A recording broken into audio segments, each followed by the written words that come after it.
Hell yeah. Welcome back to another episode of FatFish Podcast. Eee, what's up? What's up? You want to do it with us? Okay, ready? 1, 2, 3. Eee, what's up? Man. See, you said you didn't have an opening.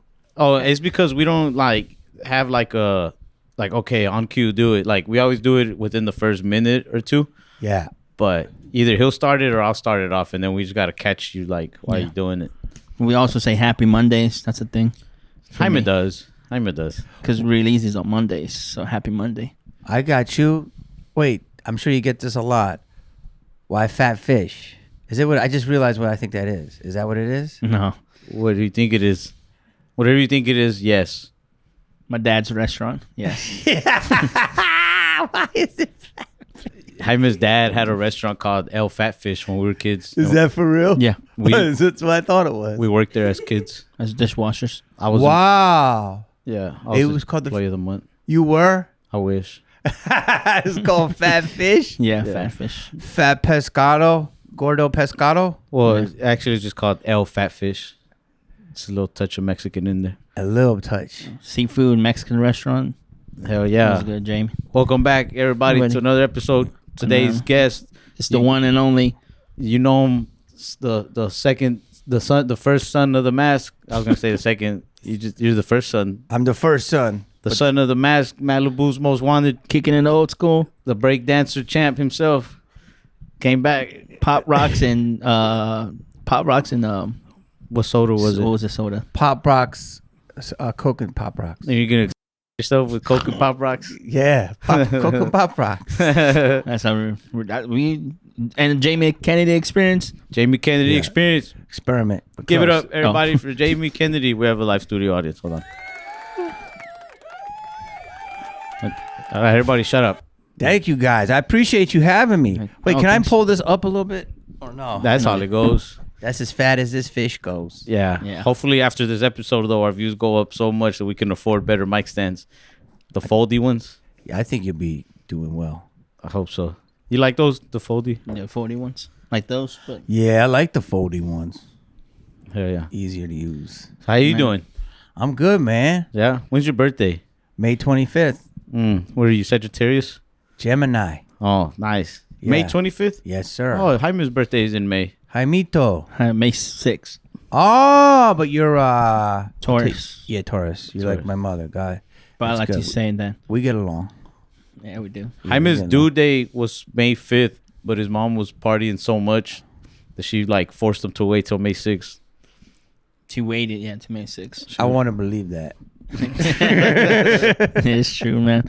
I took him the last time he was here. I took him to a coffee shop in Deep Ellum. Oh yeah, what's it called? What was it called? That lady. Where? We went to Terry's Black. Oh, we went to Terry Blacks. Terry Yeah, Black's. Terry's Black. Yeah, That was Terry also is black. yeah. He got scared Why? because of the loud motorcycles. I didn't get scared. It was just so loud, bro. There was a motorcycle gang. Everything. It was like loud motorcycles, drunks, foot traffic, sororities and frats screaming. Did you go at night? No, No, it went like 4 in the afternoon. Oh damn! it was And a parade. It was it was just so much. And that was the day. It was like the wind tunnel nut. The whole city was so much wind. St. Patty's Day parade. Oh yeah, people get nuts, bro. It was so crazy. And then I was like, we got to find a place. And then we ducked in this little hippie coffee shop.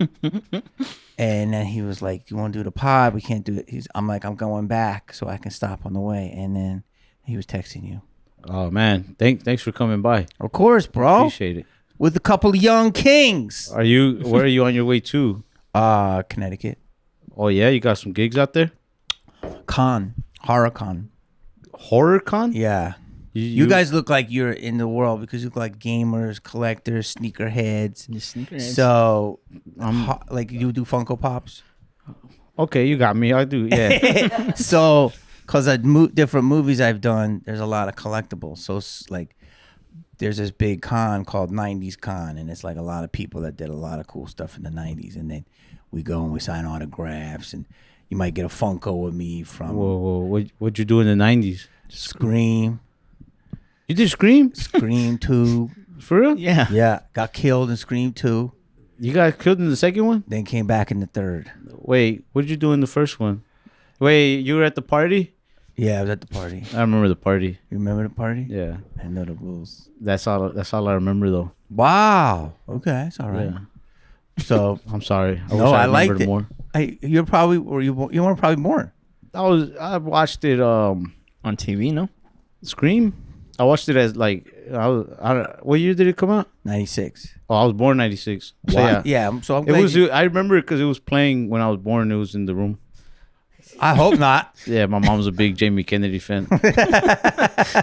She was like, "No, we gotta watch it."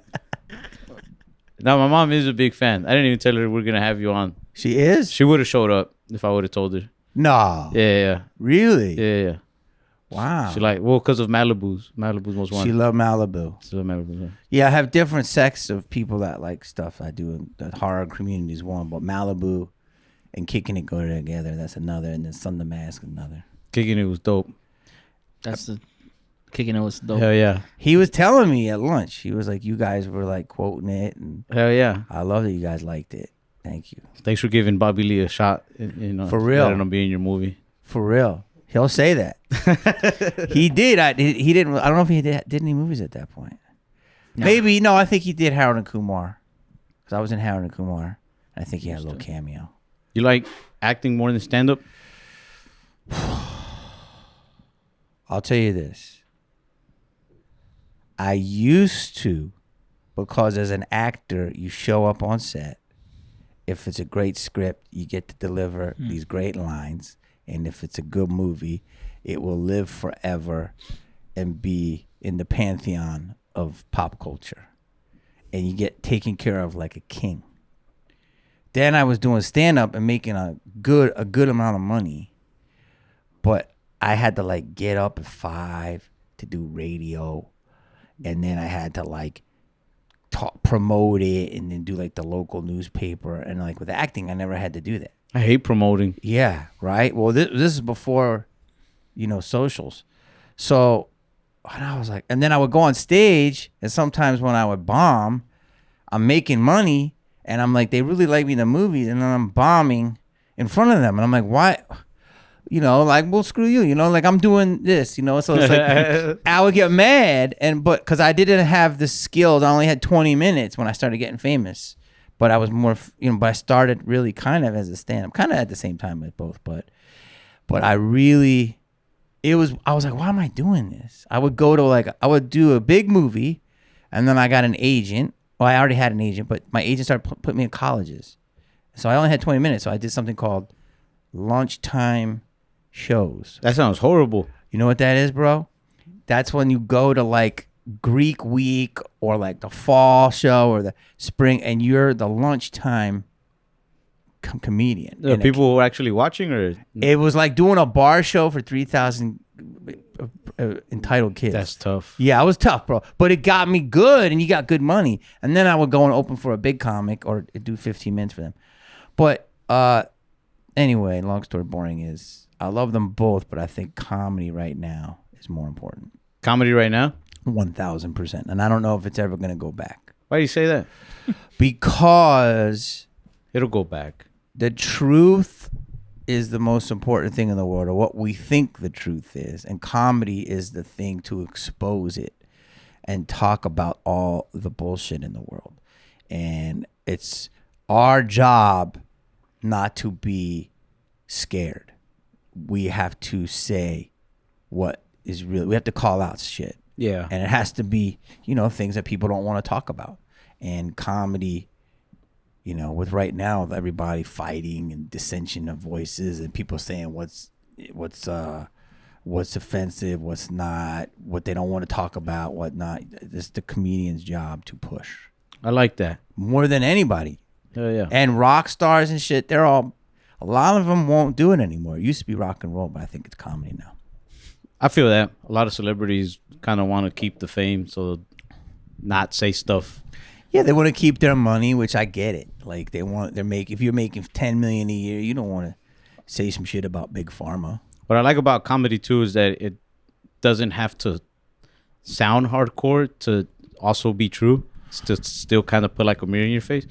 4 p.m. lunch, that's a late lunch. That's like early dinner. 3. It was 3? 3. That's still pretty late lunch. I go to lunch at 3 p.m. I'm pissed, bro. I'm mad. Who sent you to lunch at 3 p.m.? I like a late lunch. Why? What time did you wake up? I flew in and I got there at 11. You got here at 11? Not today. That day. And you didn't eat till 3? No. You didn't eat. I didn't eat. You didn't eat at all? I fast. Why? Why do you fast? Because you got a beautiful body. You're going to mess it up with this fasting nonsense. So far, we've had 2 awkward moments. You felt awkward. I felt fine. No, bro, I'm older than you. I gotta keep the weight off. You got got fast. So you fast to keep weight off? Dude, Yeah. It's healthy. You gotta get big. You gotta just if it's natural, it happens. I gotta get swole. Nah, just get chunky. Look at the kid from Terminator 2. That guy's so fat now. Oh, okay. But he's happy. You're right. You get happier when you are chunky. But I've been there. I assume. I've been there. How big did you get? Just puffy. Yeah. And then I don't like it. Because then you see yourself on camera and you're like, you know what I mean? You hit the gym? No, I got to. I fast. Come to the gym with me. You hit it? I've been in there like 3 weeks. And I think I'm ready to start my own course. You've been in there for 3 weeks or haven't gone back for 3 weeks? No, I've been in there 3 weeks. Every day? Mostly. Every day? Mostly. By yourself? No, I hit it hard, bro. With a trainer? Mm-mm. Yourself? I am the trainer. I am the trainer of the temple that is my body. Wow. Okay. Yeah. Okay. I do all sorts of stuff. There's a lot of weights. I've used all the weights, all the machines. It's a great way to stay in shape. It's a great way to stay in shape. You just hit everything. That's called. I used to look like Jaime. Really? Well, not really, but Not the face, but the weight. nah, not even. No, were you a little gordo? No, I've always been pretty skinny. Slim. Yeah. You said when I walked in, you go, you're taller. Well, I didn't know you were that tall. You think I was a Short. shrimp? I didn't think you were as short as me, but I thought, maybe a couple inches. But now you got quite a few inches. Thank you. I would say several. Several inches. Yeah. Several inches. I think people don't realize I'm taller because I usually probably around tall actors, which is rare. Tall actors are rare? Yeah. You work with Tom Cruise a lot? I haven't, but yeah, he's known to be a little. Short. Yeah. What actors do you like that you've worked with? Or better, which ones do you hate? You can't do that. Come on, man. You know you can't do that. Dude, this podcast is not even that big. Like, they will never. It will be. They'll never hear it. It will be. No, he told me you're doing good with the ads. Yeah, the ads, not the views. The more ads we get, the less views we get, which I don't even know why you guys are still sponsoring us, really. Have better sex with Blue Chew. Blue Chew is the original brand offering chewable tablets for better sex. And starting now, Blue Chew is offering a combo so strong it'll knock your socks off and knock your neighbor's socks off. You will have to move towns with the amount of noise you'll be making. Blue Chew Max has arrived, and it combines the active ingredients of Viagra and Cialis into one chewable. This combo acts fast and lasts. Guys, man, be ready when she needs it and get your first month of Blue Chew free. Everyone could use an extra hand, and with Blue Chew, you'll get an extra leg. Like I said before, man, you can get hard like a hard-boiled egg. I think you can get harder than that. Make life easier by getting harder and discover your options at BlueChew.com. And we've got a special deal for our listeners. Try your first month of Blue Chew free when you use promo code FatFish. Just pay $5 shipping. That's it. And that's the promo code again, man. The FatFish. Visit BlueChew.com for more details and important safety information. And we thank Blue Chew for sponsoring this podcast. Thank you, Blue Chew. Promo code FatFish. FatFish promo code. Put it this way. You guys are doing great. You're here. This is a beautiful studio. We're out here. We actually... on the beachfront. Yeah. The wind. I'm looking outside of the beach. Nice. Jaime loves to do that, by the way. He loves to out people for not knowing who somebody is. I didn't out you. He does that a lot. He does that a lot. It's not that you outed me, but he loves to you know who that is? He also he awkwardly he has the thing that he has that where you tell him go get me a blueberry muffin, and he comes back and you go, where's my muffin? He goes, you said you wanted nothing. Yeah, Like things he does get that a lot. confused or something. He does. I have quite a few complaints like that actually. From who? Or he like if he knows you're already mad, he likes to like make things just a little more difficult. But are you like that? Or are you just he it makes things a little awkward, which I don't remember this. Like he'll sit there and you'll be like, "Oh, it's a beautiful sunny day." And be like, "Yeah, rain's coming."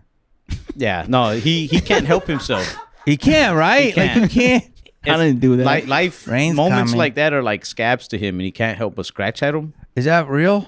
I think so. I mean, I helped you out at Terry's Black. Oh, Terry Black. Terry's black. Terry's He Black. is black. You keep saying this shit. I went to get the food for you.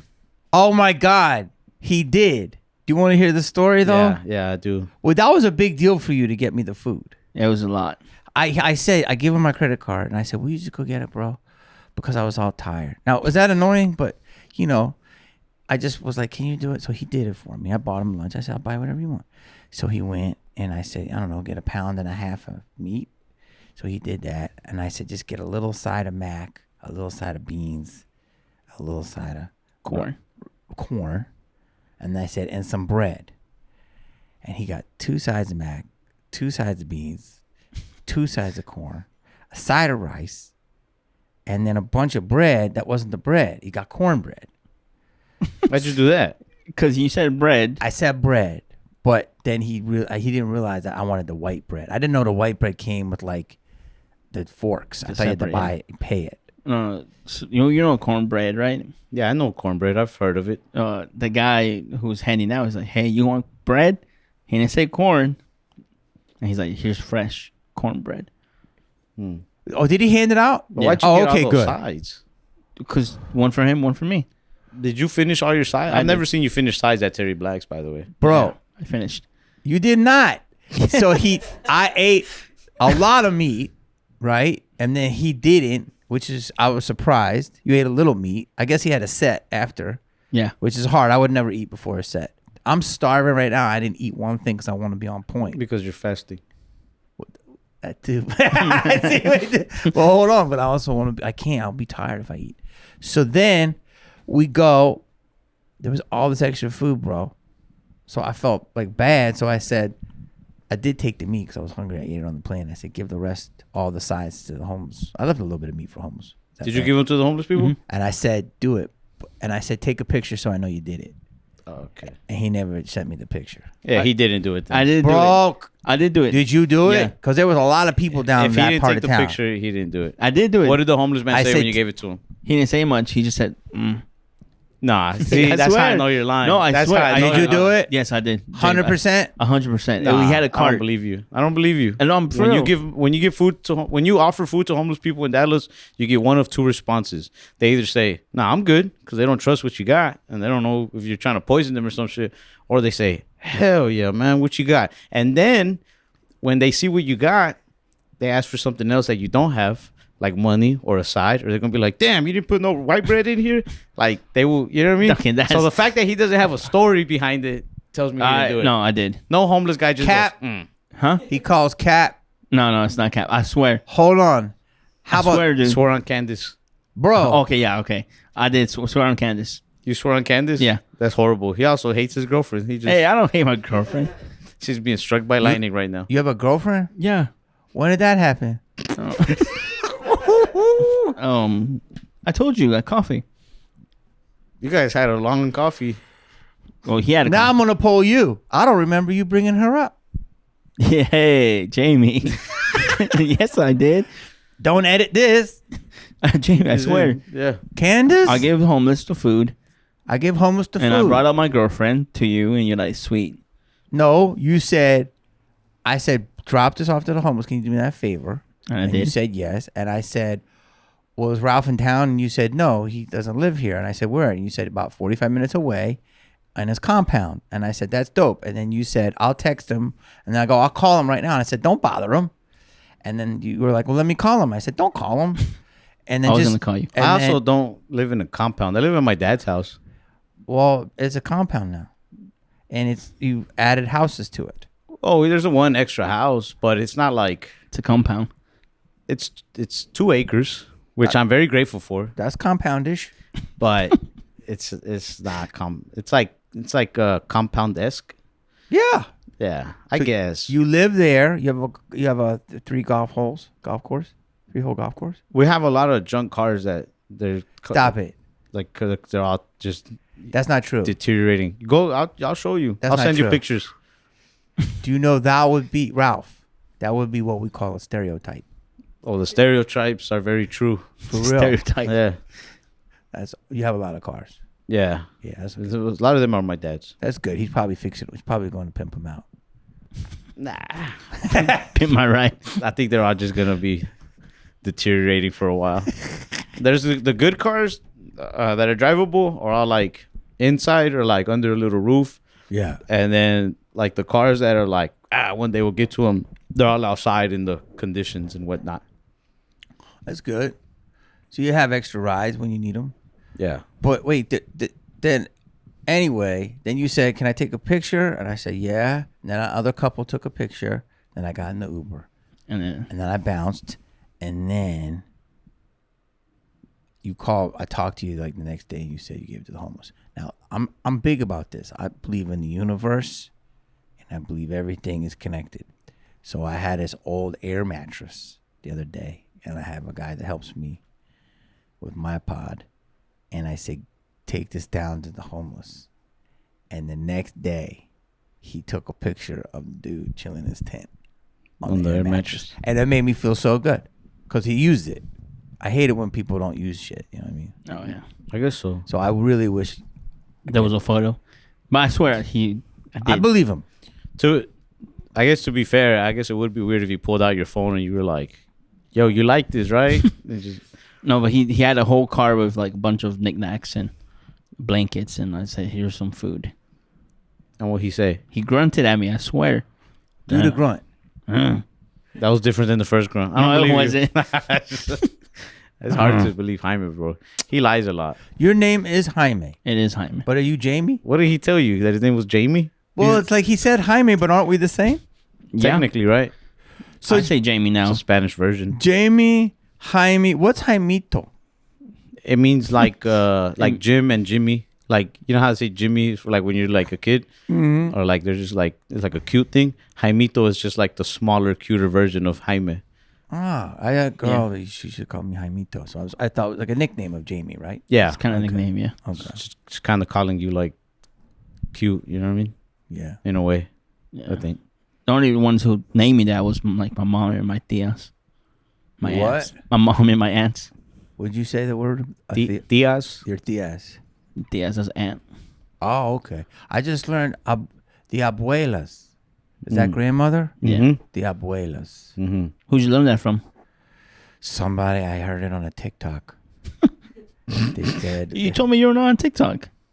I never said that. You say that because you didn't want to add Jaime back? What? Here's this guy. He's like this. If I'm drinking water, he says you don't drink water. Like, bro, you make up. He does, yeah, he does that. He's a lot. like, you take the most. Everybody's got to be on TikTok. You're like, if I use this, you told me you don't use a cell phone. Like, dude, these are basic things. Is it the brain, or are you really saying that? I think it's just me. He reverses, right? That's a Yeah. real thing he has. I have to Wrong. remember that. It's not a bit. No, it's not a bit, right? No. No, he's just annoying. No, but he has a condition. I Nah. don't think so. No, you said last week it was a condition. Oh, the auditory processing dyslexia. Yes. What the hell is that? You didn't It's a hear real about thing. this? No. You guys are homies. Yeah, haven't that's told why. you yet. That's why I'm saying. Like, I haven't seen him that whole race week. I just was away from him. Race week. That's not.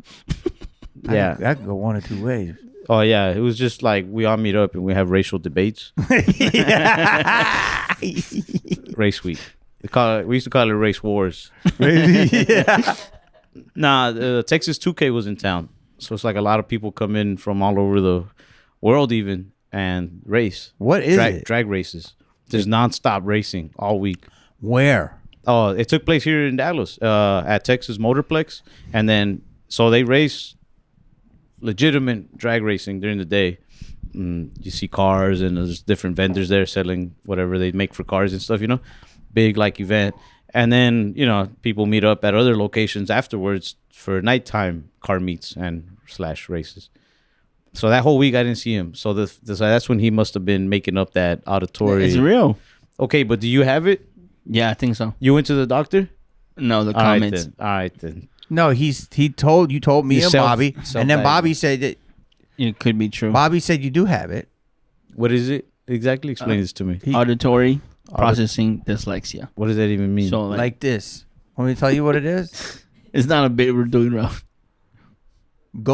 Ask me to go to the store and get something. Go to the store and get some tampons. Okay. So I got you 2 dozen eggs. He don't have that. He don't have that. That's what he says he I'll has. tell you right now. He don't have that. That's a bad example. Example is like you'll tell me instructions, and then my brain will scramble like of what I've given you tons of instructions and you do them correctly. Until I'm in a bad mood. And then Jaime has this thing, and I actually like it. Sometimes it annoys me, but sometimes I like it because it's good for comedy. Yeah. Like if you're gonna just record this man all day, this is good. Like this is what makes a good episode of a comedy show. Yeah. But Jaime has this thing that in the moment when you're the most aggravated, or when something can be sabotaged, when all the house of cards are you just need to stack one more card, that's when he'll fuck it up. Yeah. He's right. And he doesn't always realize he's doing it, but he does. On purpose? No. So like if they tell me they want coffee, You come back with tea. Nah, he'll do it unless I'm like, hey, Jamie Kennedy's gonna be here in 15 minutes, and he's really specific that he wants a coffee soy milk with soy milk and no foam. Like he's allergic to foam. He'll make sure every coffee gets foamed. But first of all, I would have loved the coffee. Second of all, that's the disease. It's not a disease. I used to Okay, date you can't say disease. That's disorder. I used to date a girl Disorder. who knows Jaime. So Jaime's known her longer than I did. Mm-hmm. So he knows a little bit more about her. And they were just friends or whatever. And so he knew some of like her past relationships and whatever. And so we'd all be hanging out, drinking, having a good time. And then out of nowhere, he'd be like telling her like, remember that time you got drunk and then you were at your ex's house? And I'm like, why would I want to hear that? Like, why bring that up at the peak of like we're all having a good time and me and her just got over some other fight? Like, why bring this stuff up? And he's done it to both of us. And then he like brings up, remember when we were hollering at those girls? And I'm like, why? Well, you like when you're with your girl and Yeah. everything's going great, and he brings up hollering at girls. Yeah. Bro, Jamie, I don't know. is that the audio dyslexia? No, that's just Jaimeism. See, here's the thing. What are you, 26? 28. Are you 28? 28 Okay, when I was coming up, and a half. I sound like an old man, but like, hey, when I was coming up, we didn't have all these fucking descriptions. It was just, Jamie's a little crazy. So Jaime's a little crazy. Yeah. That's what I would say. But now he's got a definition for this. No, I don't want to give him a definition because I feel like the definition is an excuse for him. He'll be like, come on, I got audio thing. And I'm like, nah, fuck that. You think you're cute. Wait, how long were you going out with the girl? I don't know, a few months. And wait, you used to date her? No. Oh, you dated her. Yeah, I did. But then how did you know about her? She was my friend at first, Your friend? and then yeah, And then you became more than friends. Me and her, yeah. Okay, so that was just friends, friends. and then you were, We were knocking boots. yeah, okay, you guys were There's dating. a snake in my boot. And then he would bring up shit like, you're doing things great, everything's going good, you're watching Netflix, and he's like, oh, you remember that one time we went to the strip club? And I think he does it on purpose. I don't think When he's holding in like a little bit of resentment towards something else. He has like little revenge moments. Yeah, first of all, that's called, you're throwing salt in the game, salt in the game. and then you're being passive aggressive. And in Spanish, is that? Pasivo agresivo. Nah, Yeah, passive In aggressive. Spanish, it's called ser pendejo. Oh shit! Oh shit! No, but he broke it down, bro. He wasn't being like chill with you. He actually said you're being He said you're resenting. Is this He has true? little resentful moments. And so he knows when to like. Did you like this chick? I did. But did you like this chick? Oh, nah, I don't think he was doing it because like, oh, he wanted her. I think he was doing it because maybe 3 weeks ago I made fun of him in front of everybody, and then he remembers it. So in little moments, he's just like. At the time, you never made fun of my green ass, right? I probably did. I've been making fun of your green ass for years. Oh. I don't have a green ass. Yeah, one time we pantsed him, and one of his ass cheeks was all green. It's like real? It was like if he was turning into the Hulk, but like it started in the ass. Wait, for real? Confusing him. I'm serious. We were in middle school. One green cheek? ass. Well, you know what's the craziest thing about that to me is that this man had to have seen his ass green, right? I don't know what he's saying. What really was crazy to me is that at that age, he saw his ass was green and did nothing about it. Like, he didn't go to the doctor. He didn't, like, Google, why is my ass cheek green? This man was just ready to live the rest of his life just hiding that green ass. So what happened? I think I fell down something. Oh, yeah. He did say that, like, years later, though, which kind of makes sense. Like, it was like a bruised ass. Oh, yeah. But it was just so green that I was just like, what the hell? Like, I don't think your mind's remembering it right. I know what I saw. Something like that. It sticks in your head. Yeah. A green ass. You guys have been friends for a long time. Yeah, I've seen his ass more times than I would have liked to. How many times? Too much. Really? Yeah. You guys have been friends forever. And now you guys know each other. That's when you know when you guys are mad at each other. That's why I don't like when he lies, Jamie Kennedy. When did he lie? When else did he lie? Oh, When did you say what did he lie Jamie about? Kennedy? About the homeless guy. No, the homeless guy was real. I give you that. It was real. I did give him the food, and he was very grateful. All right.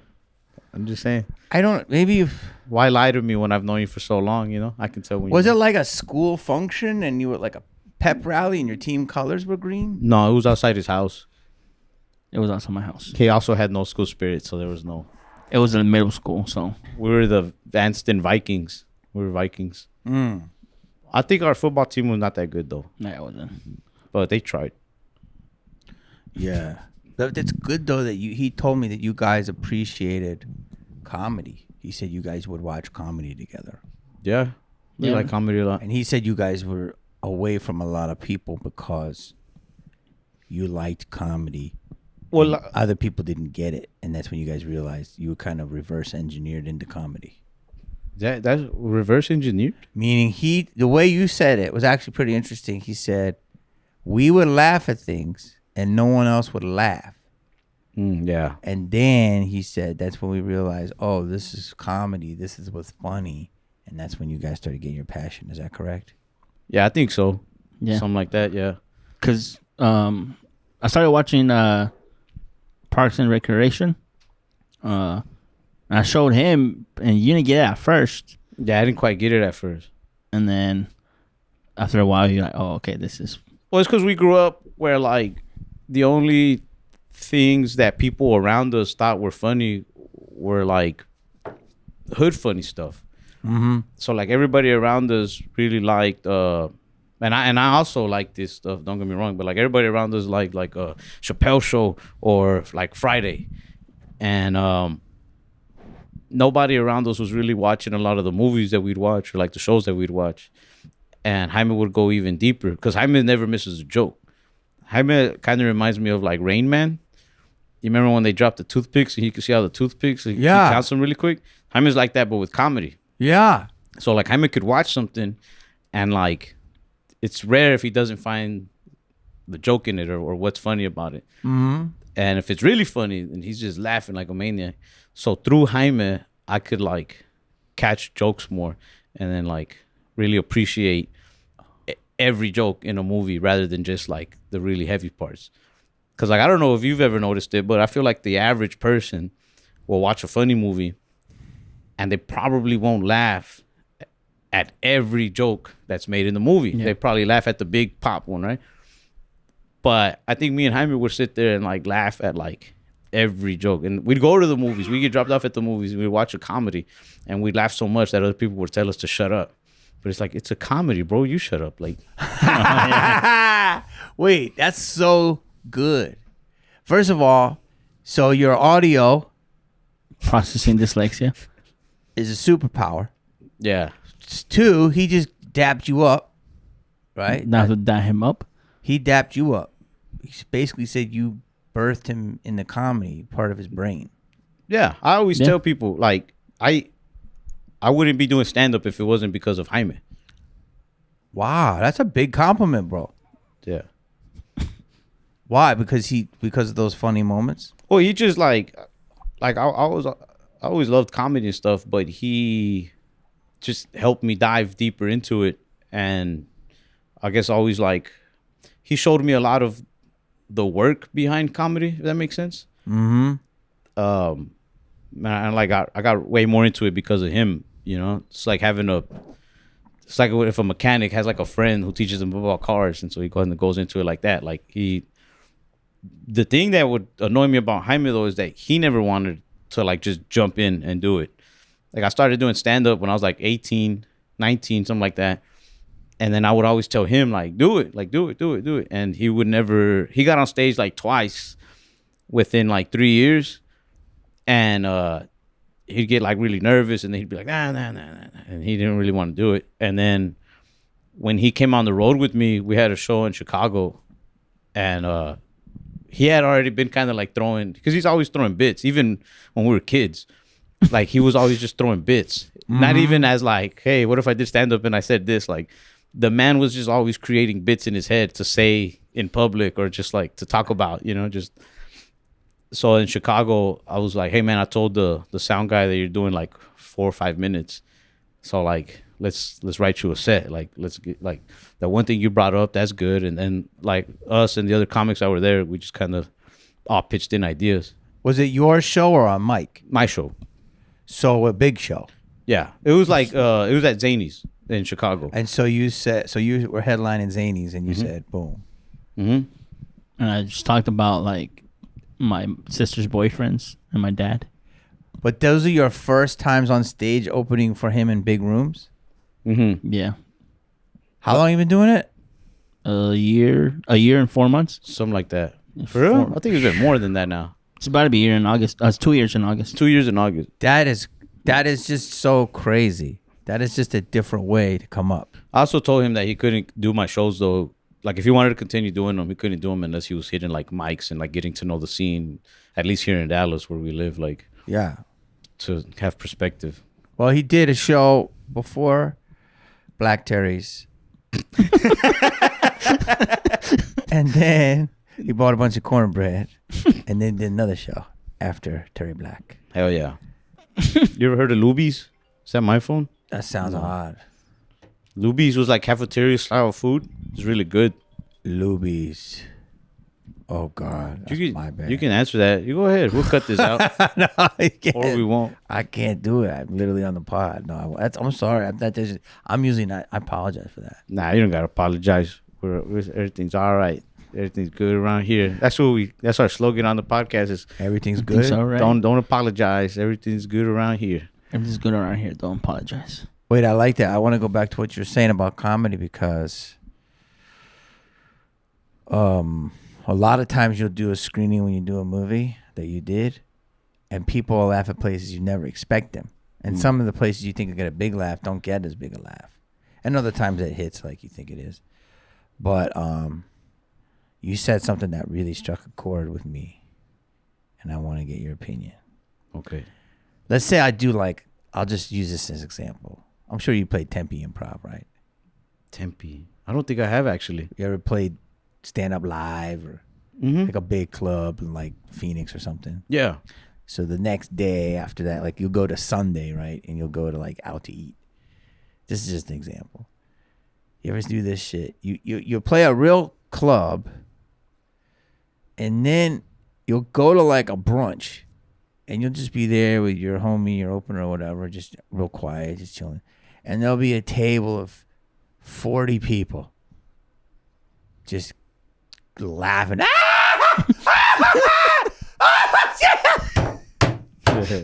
Bro, that shit irks me. That they're laughing really loud? Because I've been in rooms with some of the greatest to ever do it. You know the lineups. You know, you're on them. I love seeing when you're in LA, you know, you pop in and you're wherever. And I've never seen a green room laugh like that. And in the normal world, what you were saying about what people don't get, it's like they'll laugh at shit more loudy. They're giving them out these laughs for free, but in a club, they're more stingy with it. You know what I'm saying? For their friends at the fucking office. I don't think they mean to be stingy with it, but I also think that But have you noticed this phenomenon? yeah, and I'm actually, so you might not like this. One of my Uh-oh. buddies got mad at this. For me personally, Cut it out. for me personally, and I'm not saying that this is always true, but I feel like most days, and this is just me, I'm not saying that this is like everybody, right? Like, I find that the funniest people to me are non-comedians. No, that's real shit is real shit. I agree with you. You know what I mean? Yeah. But only because if you walk into a comedy show, well, you already know that they're trying to make you laugh. So a lot of people have that in their head. They're not sitting there like, not going to make me laugh. Like, I don't know about this. But you just know, and that already does something to you. 1,000%, and I agree with you. Some of my, the funniest shit is real life. But I'm just saying, when you see a loud group of people laughing, they're so loud sometimes at a restaurant, you're like, there's no way that laugh. I want to hear this joke. You know what I mean? That's all. Well, I think it's like it's like when you're in a room full of like your diehard fans, like it's gonna be extra funny to them because they already know you. And, you know what I mean? So maybe it was like that. But I do get mad at people being too loud in public in certain places, like Airport. yeah, stuff like that, or like yeah, like when you're at a restaurant and they are being like really really loud to the point where like you're talking and they gotta be like, "What'd you say?" Because the table next to you is just like, "Blah, blah." Yeah. But I don't know. I just imagine like, hey, good for them, you know. I agree with you. And sometimes they'll say sorry, and I'll be like, "Nah, watch my podcast. Don't apologize. Everything's all right." Everything's all right. All I'm saying is because you were breaking down comedy so good there, and I was like you said, normal people are gonna miss certain jokes. So I'm just saying, also normal people will give certain things more humor than I think it's there. Yeah, I think the funniest moments are the moments. Everything's twice as funny when it's like a moment is gonna be way funnier the lesser that it was expected. Does that make sense? 100%. So I think a lot of times you go out to eat with your friends and you're like, this will be fun. And then before you know it, you guys are talking about something and it's just like, I've had more fun in green rooms with non-comedians than with comedians. A lot of the guys that end up hanging out with me are just like not even other comedians. I've had like some of my content creator buddies come out and hang out for shows. And there's more camaraderie than with just like, unless I already know the comedian and then we've hung out a few times and built like a relationship. But yeah, some comedians are very funny and then some are kind of prolific, which is another form of like green room entertainment. I wish people could see sometimes what green rooms are like with certain comedians. Not all of them, but Like certain what? comedians. Like I've gotten to open for Dave Chappelle a couple of times. And have like musicians come and hang out and say what's up. And then they talk about music or like musical artists, friends of theirs, and I've gotten to hear like unreleased music from like LL Cool J. Wow. Which, like, I'm not even like a big LL fan, but I was like, he made this and they just never put it out. Like, and got to meet like RZA and just hear them like chit chat. And it's cool. It's cool to be like a fly in the wall in those rooms. You know what I mean? It wasn't like a hilarious room, but it was definitely interesting. No, it's deep. Yeah. But then like I've also hung out in like green rooms like Felipe Esparza. That is hilarious. Yeah, I like him. I like hearing shit he says. Yeah, he's Stories. hilarious. Yeah. Because there's different energies with different rooms. Yeah. Yeah. But Do you guys think like when we go out to eat and like Are we're we annoying? laughing out loud, do you think other people see it like our group of friends? I bet you guys don't do that. No, yeah, I think we do a bit. You get loud. not loud? I think it depends who's all there. Kiki gets loud. Kike and Abraham, with him and his brother hanging out with us, and it's like a group of us. Yeah, it's gonna get kind of loud. We're gonna be the annoying table. Really? Okay, so you get what I'm saying, though. You know, For sure. But I can't talk shit about those tables too much because I have myself been a part of those annoying tables quite often in my lifetime. Annoying table. Yeah. I'm not trying to hate on annoying tables. I'm just trying to say sometimes they laugh harder than I've ever heard them laugh at a comedy club. For sure. And I'm like, but I like your assessment of it. Yeah. I don't know. Like on Like Animal Planet. like we're on the airplane one time, and then like some white guy, he was on the phone so loud talking about his. Why did you just race check white? him? Huh? Why you race check him? Well, he was white Why can't you just say some guy? because he was talking about his bank statements. So, does Ralph put his money in one of his dad's old cars? No, yeah, but He has a bank. You have a but, bank? Remember the white guy, right? I have two accounts at one bank. Two balling. Hold on. A white guy was on a. Okay. If you want to put like, What if I just okay? What if I was like, yo, I was at Chipotle, a Mexican guy. Okay. All right.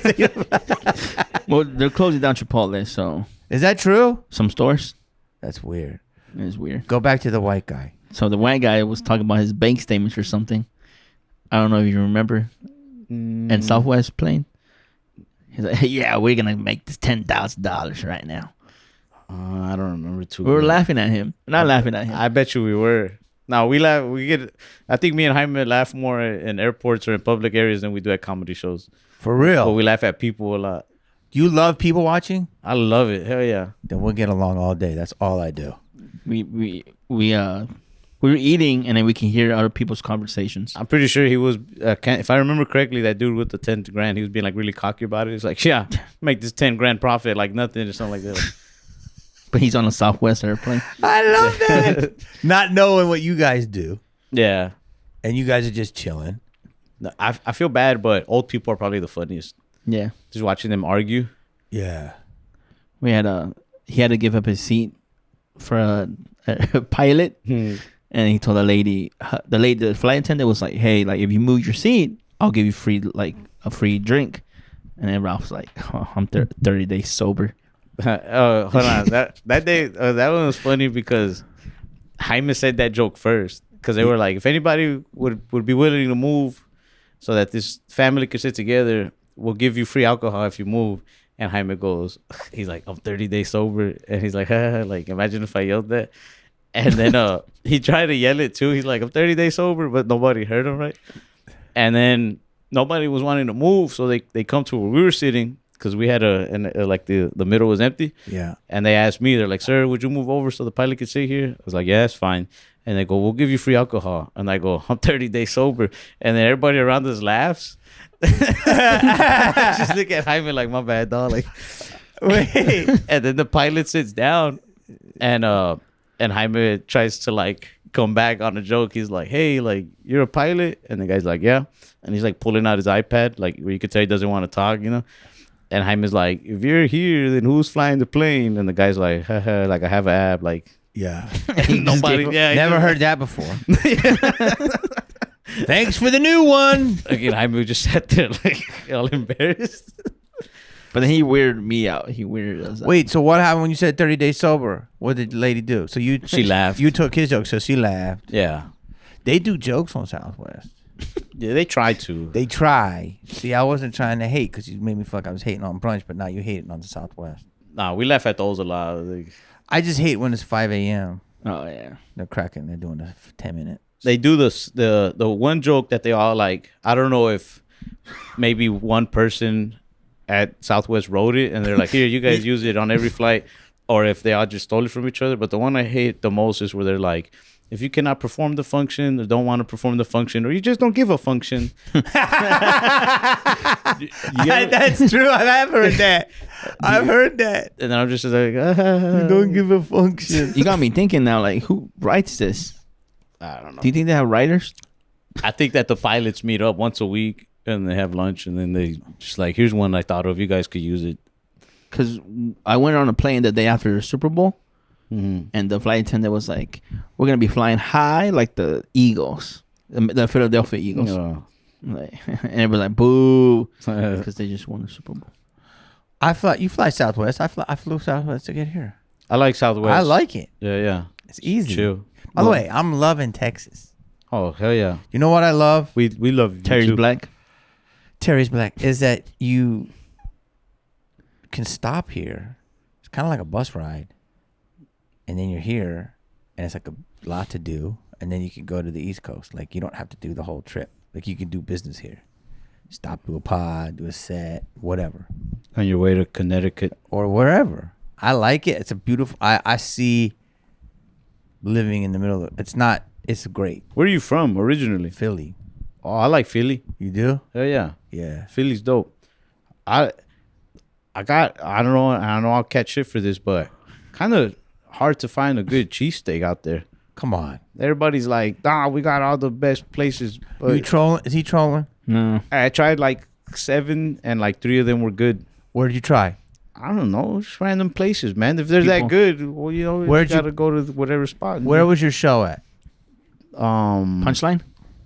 Yeah, Punchline. So you didn't no one told you where to go? They gave us like a bunch of places. Yeah, we tried a few, and I'm I thought, you know why? It's because I was comparing them.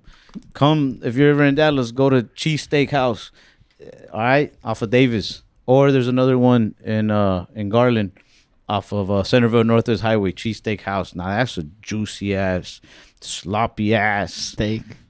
cholesterol-ass cheesesteak. You really describing that. So You're going to bite that thing and just You want me to become a take you? sinner.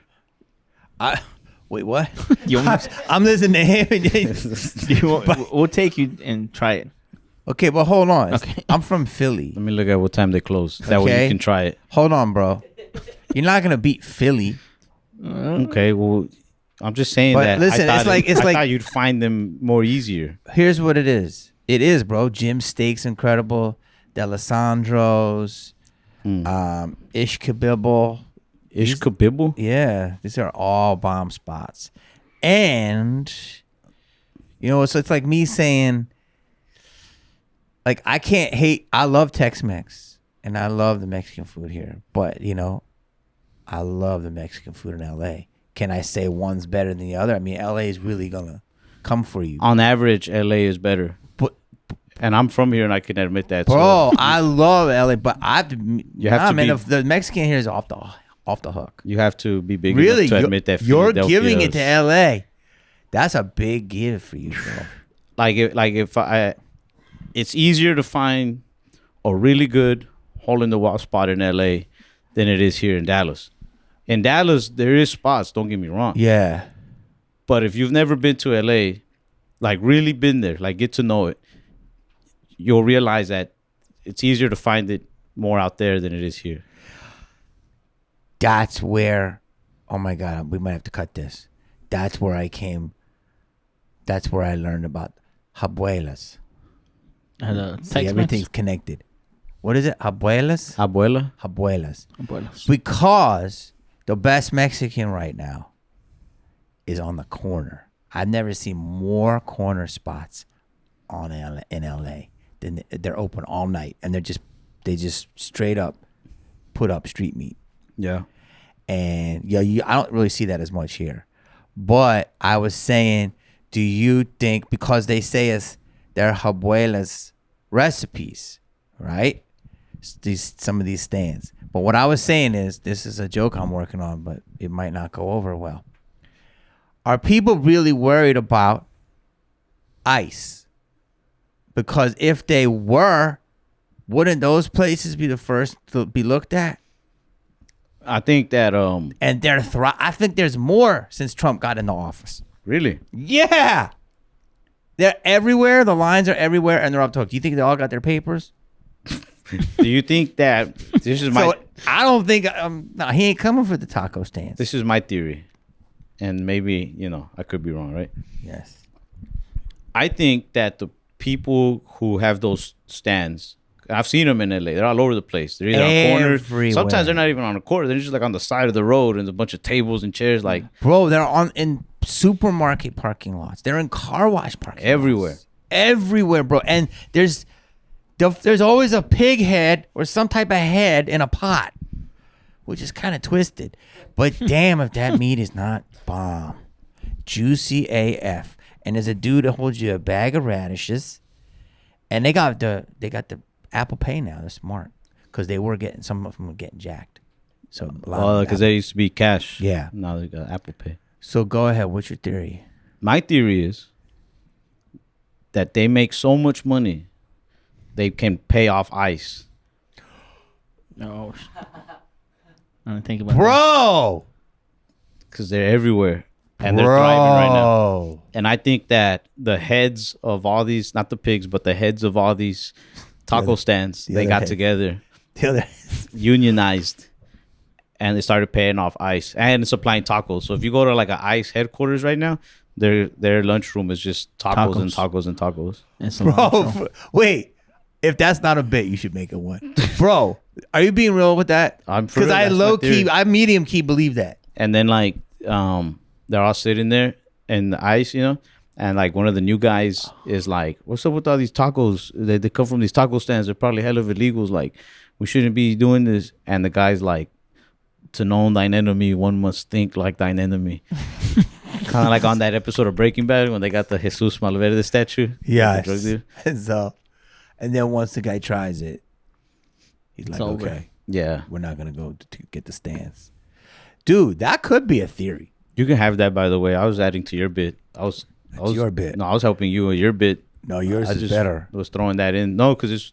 But I also believe it. See, that's a good example. We're talking about comedy. You took something that was a big issue at the moment, right? It's on the forefront of everybody's minds. And then you took something that is just believable enough. Yeah. Because I don't know right now if you're being serious, but I believe it. You did? I low-key believe it. I do. Like, I do kind of believe it, and I believe that could be a theory, but you could totally be trolling. You're good at that. You play it close to the vest. No, yeah. Oh, I thought that was a goofy-ass theory. But I kind of believe it. That's a good theory. I appreciate it. I'm serious. You don't believe that theory at all? Nah. Oh, my God. Do you believe it? You would believe that if that came out in the news? If you told me, yes. If you sold that good. No, but if there's enough, why not? If they're making a lot of money, they are making a lot of money. They could. I don't know. I guess now Bro, I believe me. Everywhere. They're everywhere. They are everywhere. If you go to LA, they're fucking everywhere. Everywhere. I'm not talking like trucks. There's trucks that are bomb and legit, and then there's just straight up picnic tables. Yeah, they just posted up on the side of the road and started selling tacos and brought out their own tables and shit. If you go east to western, like, and it's like a stand within a stand within a stand. For people who haven't been to LA and your city doesn't do this, like in Dallas, they don't really do it like that. Imagine you're just driving down like a 3-lane street, a 2-lane street, and on the side of the road, there's 3-4 tables, and they're just selling tacos right there. It looks like a backyard party. 100%. On the side of a busy-ass road. Or the house.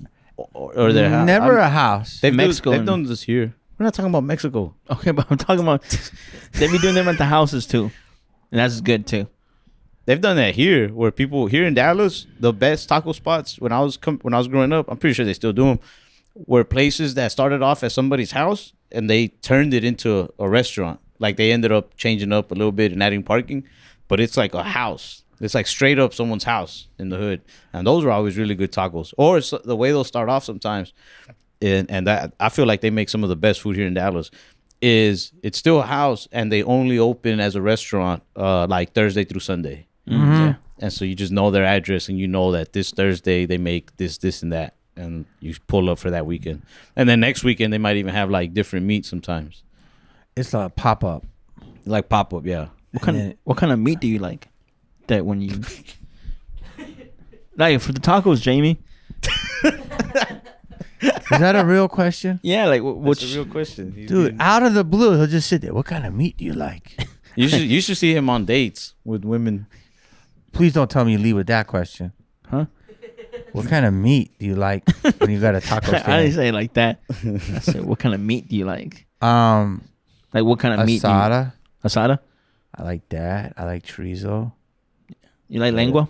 What? Please don't tell me. Is that like a tongue? Cow tongue? No. That's Jaime's favorite. That's Jaime's go-to. No.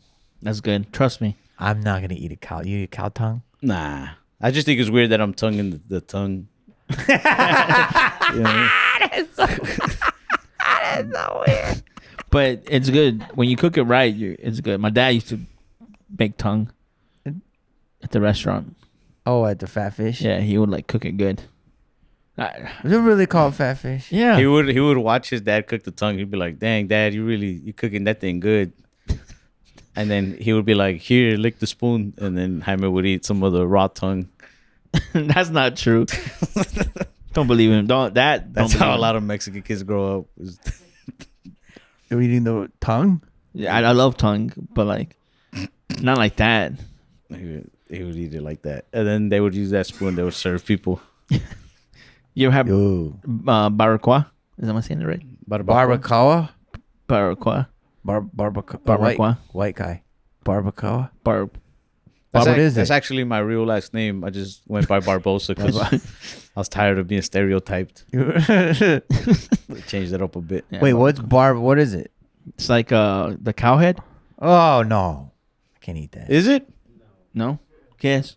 It's like slow cooked, Goat beef? like braised beef or something like that. Braised beef? Yeah, slow cooked. Kickin knows it's like braised beef. Don't listen to Jaime. I've also never asked. I just eat it. Yeah. If you ask too many questions where I grew up, they just smack you and they're like, "Shut up, eat it. Just eat it. Yeah. It's good for you." Yeah. It hardly ever is good for you though. You ever had mole? Yeah, of course. You like mole? Chocolate chicken. You ever had a chicken heart? No. It gives you ultimate strength. Dude. Is That's it fake. Well, That was fake? only enough strength to beat up other chickens. But if you're about to go to a cockfight, eat it. Trust me. Yeah. But dude, that's weird you say that. Because I was at a steakhouse. There's a new steakhouse called H&H in the Beverly Center. Really good Brazilian. And they had, I never seen this. They give different meats. And they had on the skewer little things. And I'm like, what is that? And he goes, chicken heart? They had barbecued little chicken hearts. I did not eat it. Nah, But you got to eat it once at You've least. eaten it? Yeah, I've eaten it once. Well, I'm not eating it. It gives you good luck. You just said it gives me strength, which is it? Man, probably both. Well, You're look, making it up. Okay, here's the thing: is I'm with my grandma's cousins one day in Mexico, and they fed me, and I was like, "¿Qué es esto?" You know, because I see this little weird thing. Is that, what's this? Yeah, and they're like, "Cómetelo, just eat it." And I was like, "But what is it?" And they're like, "Cómetelo." And I'm like, "But what happens? You know, like, will I get sick?" And they're like, "Nah, like, it's good for you. It's good luck, and it makes you strong, and it makes you into Spider-Man." And But in Spanish, hombre right now. no, they didn't say hombre araña. They said Spider-Man. Okay. They said like, okay. Spider-Man. Spider-Man. Spider-Man in Spanish, you just add an E at the beginning of it. Spider-Man. Spider-Man? And te conviertes a Spider-Man. And Spider-Man. so I ate it. And did I become Spider-Man? I guess not really, but like I feel like I probably wouldn't be as strong as I am today. Not that I am very strong, but I would have been weaker if I hadn't ate it. And I mean, I have a comedy career, which I think is thanks to the chicken heart. So you weren't doing well before the chicken heart? Well, I was like 6, Oh. so not really. Yeah. Like, you know. Yeah. But yeah, when I first got on like the Tonight Show with Jimmy Fallon, I was just thinking about that chicken heart. I'm like, that chicken heart really paid off. How big was the chicken heart? Probably no bigger than like a quarter. Wow. You're giving that your whole career to the heart. I also never confirmed that it was a actual chicken heart. I just kind of assumed out of all the animals, I hope it was chicken. But did they tell you it was? Mm-mm. What was it? This was some sort of heart. And I'm just, it looked like a heart. You out here trusting what organs you're eating. Well, I just figured these ladies, they helped raise my grandma, and my grandma is she's a good woman. So like, So they you didn't gotta steal eat her it. wrong. Yeah, you can't be rude. Yeah. Was it in Mexico you ate it or here? In Mexico. Did you grow up in Mexico? Mm-mm. You grew up here? I spend my summers down there. Where'd you grow up? In Philly? Philly, Where'd you spend your summers? New Jersey. Why were we there? Because that was the only place where the beach was. New Jersey? But I was mostly in Philly. Oh, okay. I didn't get the glorious Your summer. parents together? God rest their souls. They were. They They were? Yeah. That's good. Yeah. That's good. They stay together. That's cool. Yeah. Do you have any fears right now? Fears? I'm scared how this podcast is going to turn out. Why? Jaime makes a lot of people scared. Not like that. Do I have fears? We all have. I have some fears. Did I really scare you that one day at Terry's Black? What? Oh yeah. That was a joke. What'd you do? The cup, the drink. Oh. That scared you. What do you do? Oh God, yeah. Because I don't know you, Nah, no. so I don't know him, right? But listen, I'm older than you, and recently, I don't know. I think once I turned 50, I got more paranoid, right? And if you look at a lot of characters I play, they are a little paranoid. And so we were at Terry Black's Blackberries. Blackberries, and I said, "Can you get me a sweet tea?" Yeah. And then, no, I want a Mexican Coke. But I And then didn't get you You one. got me a sweet tea. But you wanted. What did you say? You wanted to get me a sweet tea, and I wouldn't let you do it. Oh yes, and he was acting weird, and so he had this big cup, and I said, he says, "I'll get you sweet tea," and I said, "Okay." I said, "Can I have some lemon?" He said, "Yeah," and he goes, and I just drug it a little bit, Oh, why would you say that? or something like that, or GHB or some shit. How many hours had you known Jaime for before that? No, I only knew him from the night before, and Bobby. But we got co-signed by Bobby Lee, and then this is so crazy. So I'm gonna go eat. He was texting me, and I said, "Well, I'm gonna go eat," and I was by myself, and then I said, like, I was like, maybe I could hang out, have some company, but I didn't bring it up, and I just said, "Yeah, I'm gonna go here, bro," and then I'm probably gonna catch the 8:00. And then he says, "Oh man, I'm doing a set right behind there." And then it was like nothing. And then the bubbles, like when somebody's texting, goes, if you want, I could come by and, you mind if I join you? Because I could eat, even though I just ate, but I could eat. And then he goes, or is this just a solo date? LOL. I meant like, do you mind if I join you? He said, so then Or he just like a solo? asked himself to join me, which I was like, that's cool. I like him, right? He seems like a nice kid. And then he's really accommodating, right? Because the line, and he knew how to work the line. He got me all my stuff. And I said, I'll buy whatever you want. But then we came back and I forgot the tea. And then he goes, "Hey, I'll get you the tea. Don't worry, I won't drug it," or GHB or some shit. And it was just I didn't say weird. all that. No, but I you was said like, something. Yeah, he went like this. You did. And, fentanyl and drug. I don't know him that well. Yeah. So I got a little tripped out. So I would not let him get my tea. Jaime treated you like he treats most of his first dates. Oh, no, I don't do that. I don't do that. Jaime would like this is just kind of weird though. It's your first time hanging out with somebody. Oh, You're bro. just like, nervous. it's gonna drug your drink. Are you Could nervous? imagine? Like, Bro, you said, I was fucking weird. And there was tons of people there. And they were loud. And they were annoying. And I was like they're all nervous. laughing. But were you nervous? Are you nervous now? Are you guys nervous? You're not nervous. Are you guys just a little, you guys are your own energies? You're not nervous? I am a little bit. I would say I'm like always a little nervous, but also like I don't. Well, it's because like, well, I don't know if you're nervous, like little. You're nervous. I am nervous because like we said that we grew up watching like you guys and like I'm not nervous around anybody. I'm like cool. Got this lighter. Look at this. You're not going to start no fires? And And I'm then- like, you're in my house. you're having lunch with us and you're sitting next to us. So like we never thought like, oh shit, we're gonna meet Jamie Kennedy. Nah, I did. You you didn't. As soon as he ate that chicken heart. He said, I "I can know." do anything. And this I don't mean to sound like stuck up or nothing. Like I'm not trying to say like, oh, I didn't know anything. But that sentence goes both ways. And that's something I realized after getting to have like a comedy career and meeting so many comics that I always looked up to and like watched as a kid, is that at first when I'd meet them, I'd be like, I never thought I'd actually meet them. But after a while, it just becomes like this, like you never know who you're going to meet anymore. Yeah. You know? You should be quite comfortable.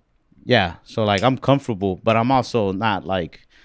I have siblings that are all way younger than me. We didn't grow up together. Mm-hmm. So like if I wasn't hanging out with Jaime or our little crew, like I was just kind of like alone a lot. Mm-hmm. So every now and then I am a little like when I see other people or I meet other people, I'm just like, what are we supposed to say right now? What are we supposed to do? Like, but then I'm like, we were just, whatever happens, happens.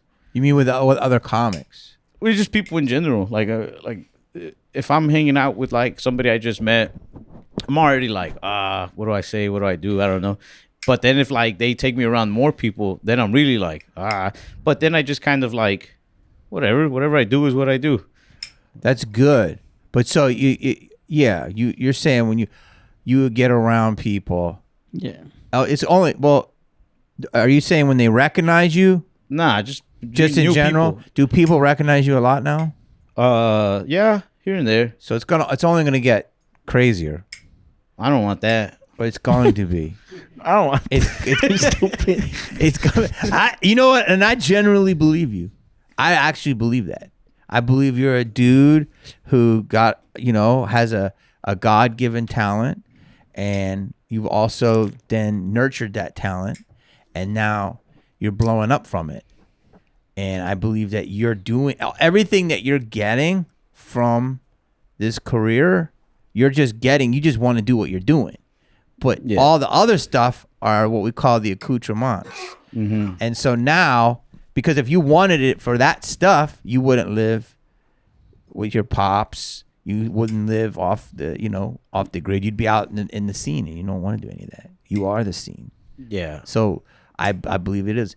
You do get around people you're cool with things happening. Mm-hmm. I like people. I'm just a little. I just start off a little uncomfortable. Well, it's because they're draining. You know what I'm saying? But now the more fame you get and the more success you get, it's going to be even more. Yeah, I guess so. But that's why I want to sometimes not advance, and like sometimes I don't want to capitalize on opportunity because like I went to my son's basketball tournament, which horrible team by the way. They're 6. Your son? Yeah, he's 6. You have a 6-year-old? Mm-hmm. And people wanted to like take pictures and stuff. Welcome to Texas. But I didn't want to do that. Like I didn't want to miss the game. You're the 6-year-old. Mm-hmm. Okay, so you didn't want to miss the game. Yeah. And I take pictures like with anybody who wants to take a picture 95% of the time. If I'm with my son, I don't really want to take pictures. No, because you're being especially if it's like really crowded and then it'd be like more and more people keep taking pictures. And plus your kid is you don't want to subject him to all these people. Yeah. Plus I'm like traveling a lot. So when I'm with him, like I just want to be with him. Yeah.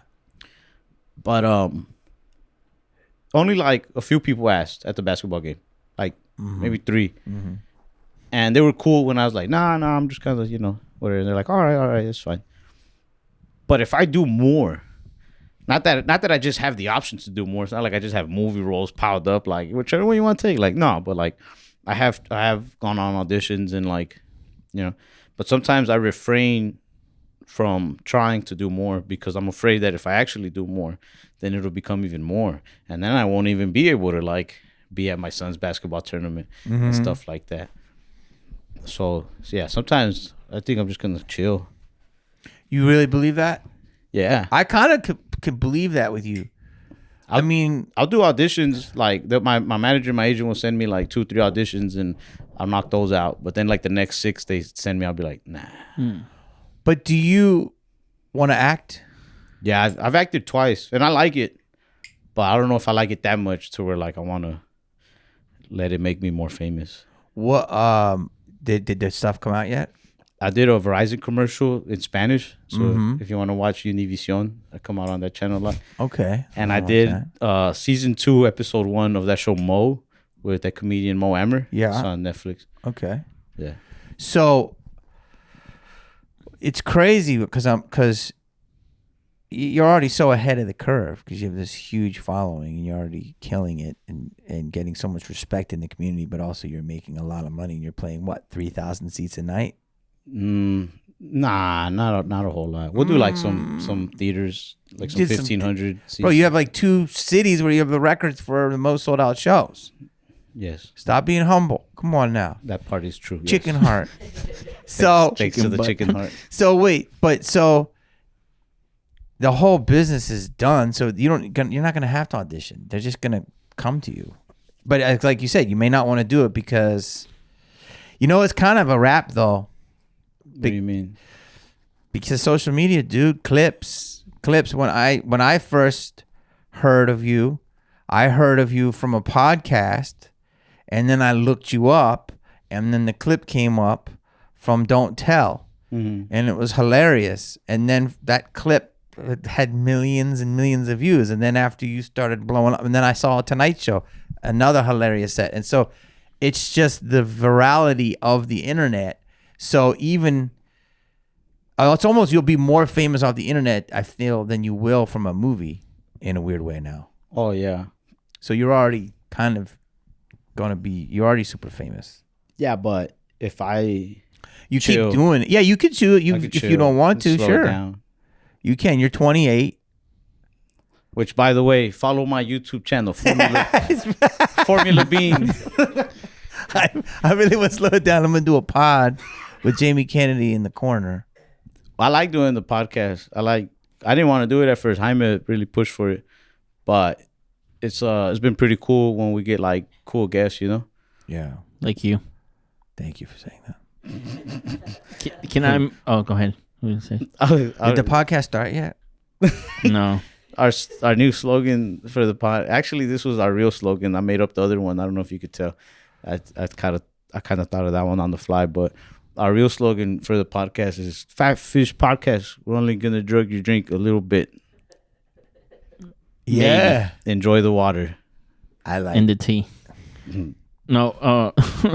Well, when I was growing up, like, I don't know if you might get mad at this. Are you guys always just awkward?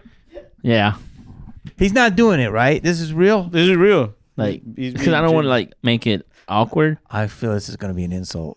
You think so? You think so? I don't know. You go, I don't want to make you mad. I was a kid, so growing up, my mind was everywhere. Okay. It's like, but today it's much more contained. Yeah, but to me, I don't know. It's not an insult, but you might take it as an insult. But This is a weird way to start. the podcast, No. Just, the conversation. yeah, both. Oh, okay. You might take this the wrong way. Don't take but- it the wrong way. Don't. But you already see what you're doing? Yeah, You're setting up you're manifesting. the- So now I'm going to be like this. Oh, So it's like I'm walking into the comedy club, so I already have expectations, like he said. Yeah. Go ahead. Don't No, give never people mind. with expectations, bro. Now look at my body language. Go ahead. no, never mind. No, say it. You can't do that. Okay, fine. Okay, so when I was like growing up, I used to you might got this a lot, but I'm not sure. But I used to confuse you. Yeah. You somebody still confuse him. Yeah. I used to confuse you with somebody else. Yeah. Can you guess Yeah. who? The guy from Scrubs. Zach Braff? For real? Is that who it was? I got it. Really? Yeah. That's a compliment. Dennis? Yeah. Nah, don't take that from him. Don't take it. Hell no. Oh, You're sorry. Son of the Mask, bro. You don't have to do Scrubs. But shout out to Scrubs. I liked that show when I was growing up. It was pretty funny. Yeah. But I would never confuse you with that guy. Zach Braff? They had Is the that his same name? hair. Nah, are you talking about Zach Braff? that's his name? Are you sure we're talking about the same guy? Mhm. You sure? Scrubs? Yeah. You know what's crazy is I used to look at him and he used to look like John Ritter to me. Wait, who's John Ritter? Let me look John him up. Ritter, legend. We were talking about this, you and me, the other time. Yes. You said, I don't know if you want to talk about it, but the Uh-oh. Son of the Mask. You said our generation loves it. Yes. Here's what's crazy. He's looking it up. Three's Company legend. Okay. One of the greatest ever. Do you want me to comment on that? What's crazy is Son of the Mask came out 20 years ago. So it came out when you were like 8, I remember that. 7 or 8. I begged my family to take me to watch that movie. For real? Yes. This is what's crazy, Ralph.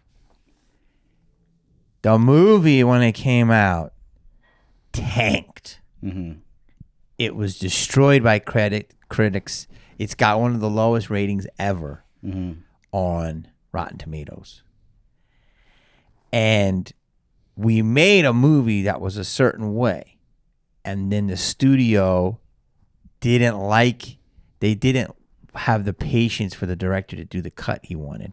So then they just gave him all these notes and they took the movie away and then they recut it and they said, we're just going to make it fun and crazy. And so they put all these special effects in it, all these sound effects in it, all this like bing, bing, bing, and they made it like an ADD fucking Superfest. And the movie was not what we made. Now, in the last 4 years, your generation go, I love Son of the Mask. Oh my God, I can't watch it enough. I love it. And some of them haven't even seen the original. That is not me and Jaime do not fall into that group of people.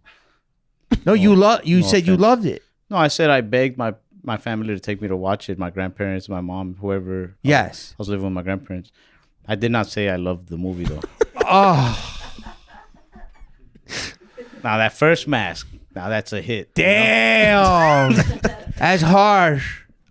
But I don't remember it too much. I just remember thinking like, oh, okay. And So you didn't like it. I don't think I liked it too much. Or if I liked it a lot, it would have stuck with me forever. Things that I liked as a kid, I still love them to this day, you know? So you're basically saying you hate the movie to me. I don't hate it. I don't hate it. On my Hate is strong. But he said you guys used to watch it all. This is our podcast though, so we feel free to have whatever opinions we want to have. Oh, okay. You can let that out. No, it's not that we hate it. It's just like wasn't like a But I can see. But you said you did like it. I like The Mask with Jim Carrey. Damn, this is gonna go viral. You fucking me up right now. I mean, like, we're fans of you, and we believe what you said, that the people were like, the studio, you know, studios are always doing that from what I hear. Like, hey, change this, change that. I've heard stories where people, when they present the movie they want to make, that they change things on purpose before they, like, turn in the script or whatever. Yes. So that the studio could be like, you know what, I think you should do this and this and that. And it's like the changes that they originally already wanted to do, you know? Yes. You know, I'm glad I flew in for this.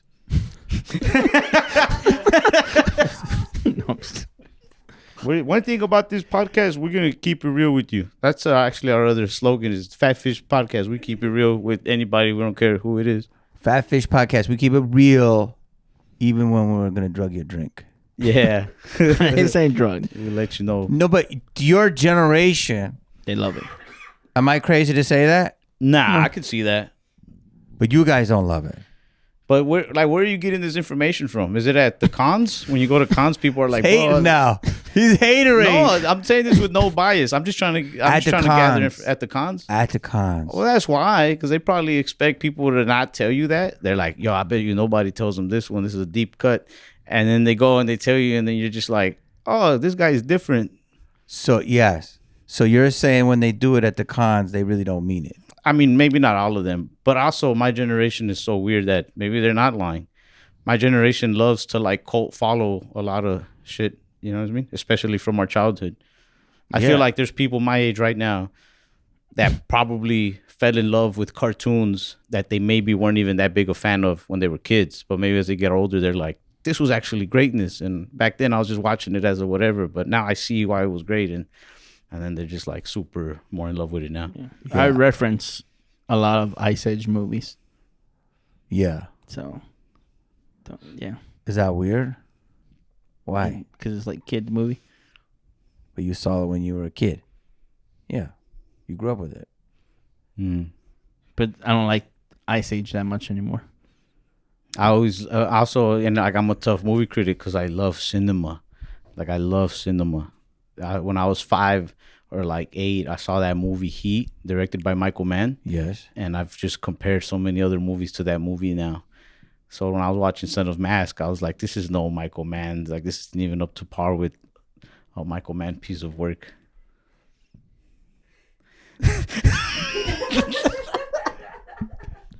This has been great. So you can't. There's different genres. Have you ever met Michael Mann? No. We're trying to get him on the pod. That would be cool. I think you can if you take that clip. Yeah. Michael Mann. No, man. I'm just fucking around, man. Yeah, Jamie, please. What? Jamie, please what? Jimmy, please what? No, we love you, Jamie. You don't? No, you guys don't like the movie now. Nah, dude, we love you. But it's not like you wrote the movie. You know what I mean? Calm down. Which is real and which isn't? What's real? You don't like the movie, The real thing is but that you like me. I don't hate the movie. Okay. I watched it once and I didn't watch it again, which makes me think like I must have not liked it much when I Yes. first saw it. Yes. But You guys try to see how far you can push it. but I'm With your also guest. we're also big fans of you. fans of me. We also respect and love movies so much that we never like judge a movie too much. We're never like that's a horror, like that was horrible. You just said it wasn't Heat, It's not Heat. but that's like comparing like That part that's was like a joke. comparing like That's like comparing. Happy Feet. Happy Feet wasn't Heat. I mean, But it's a good movie. I'll tell you what, it was closer to being Heat than Son of Mask.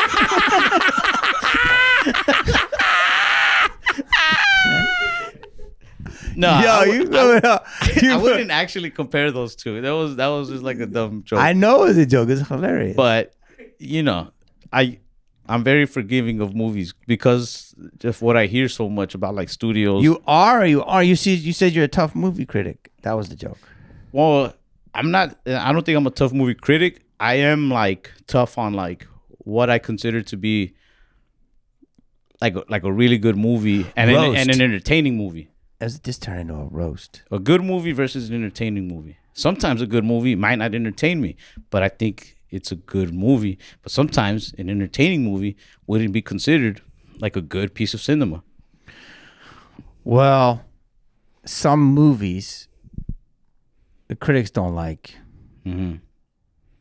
but the audience likes. But your generation, like you said, they will pick up on things that you might not pick up on, but they'll just fanboy for it. There's like genres within subgenres within subgenres of things. You know, there's like, you know, like Crunchyroll. There's things they like all different types of pop culture. But the movie is not the movie that I wanted to do, and it's bummed me out because I really worked hard on it. So when you make a movie, if you're not in control, they can ruin it, and then you get to blame.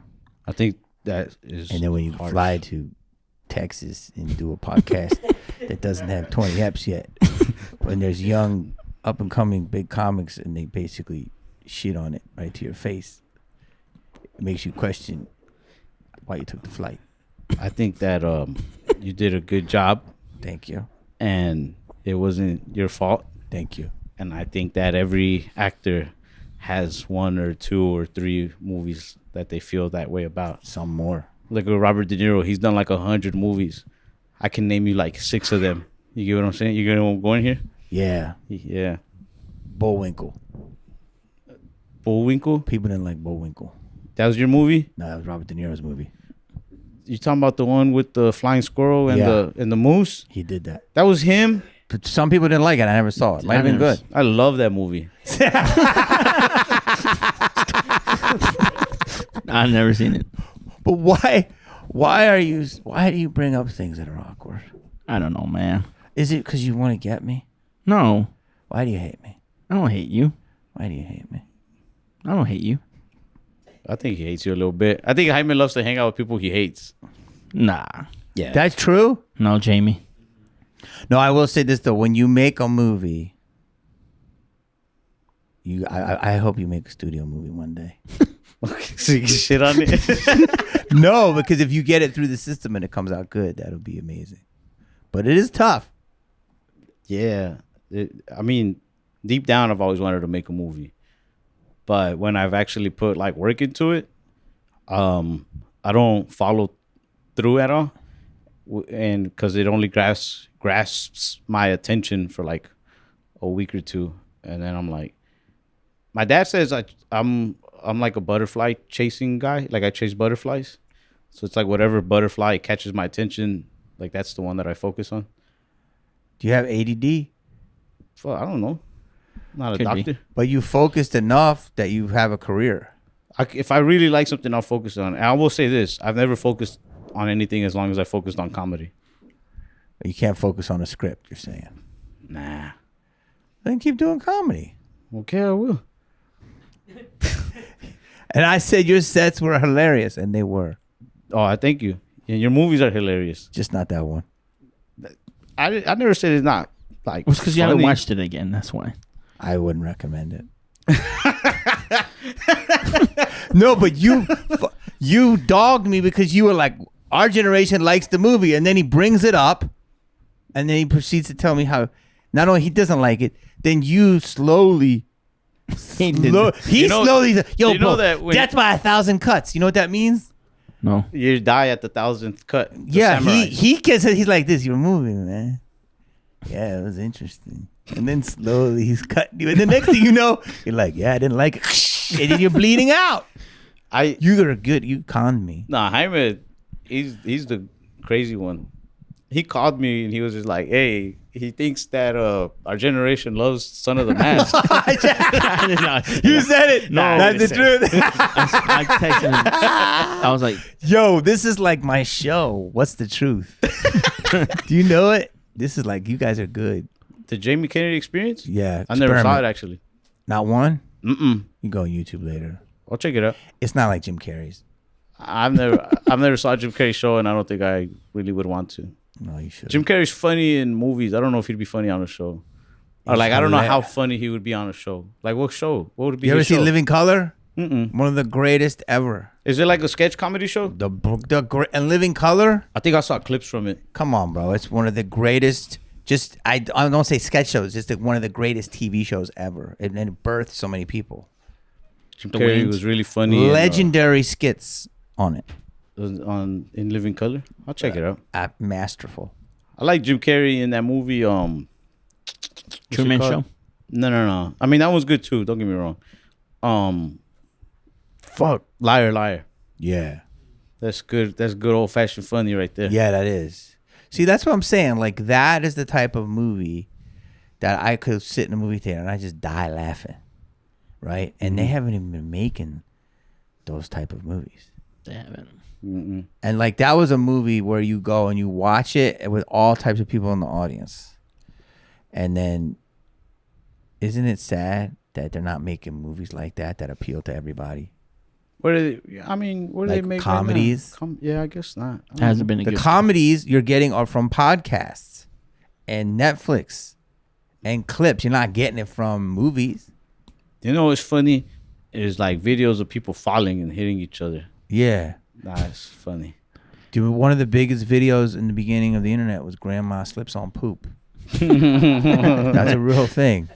I thought it was Charlie bit my finger. That was also another big thing. You know, You got like the AC on Oh yeah, it comes on from time. You cold? a little bit, but Yeah, I'll right. go You ahead. be all right.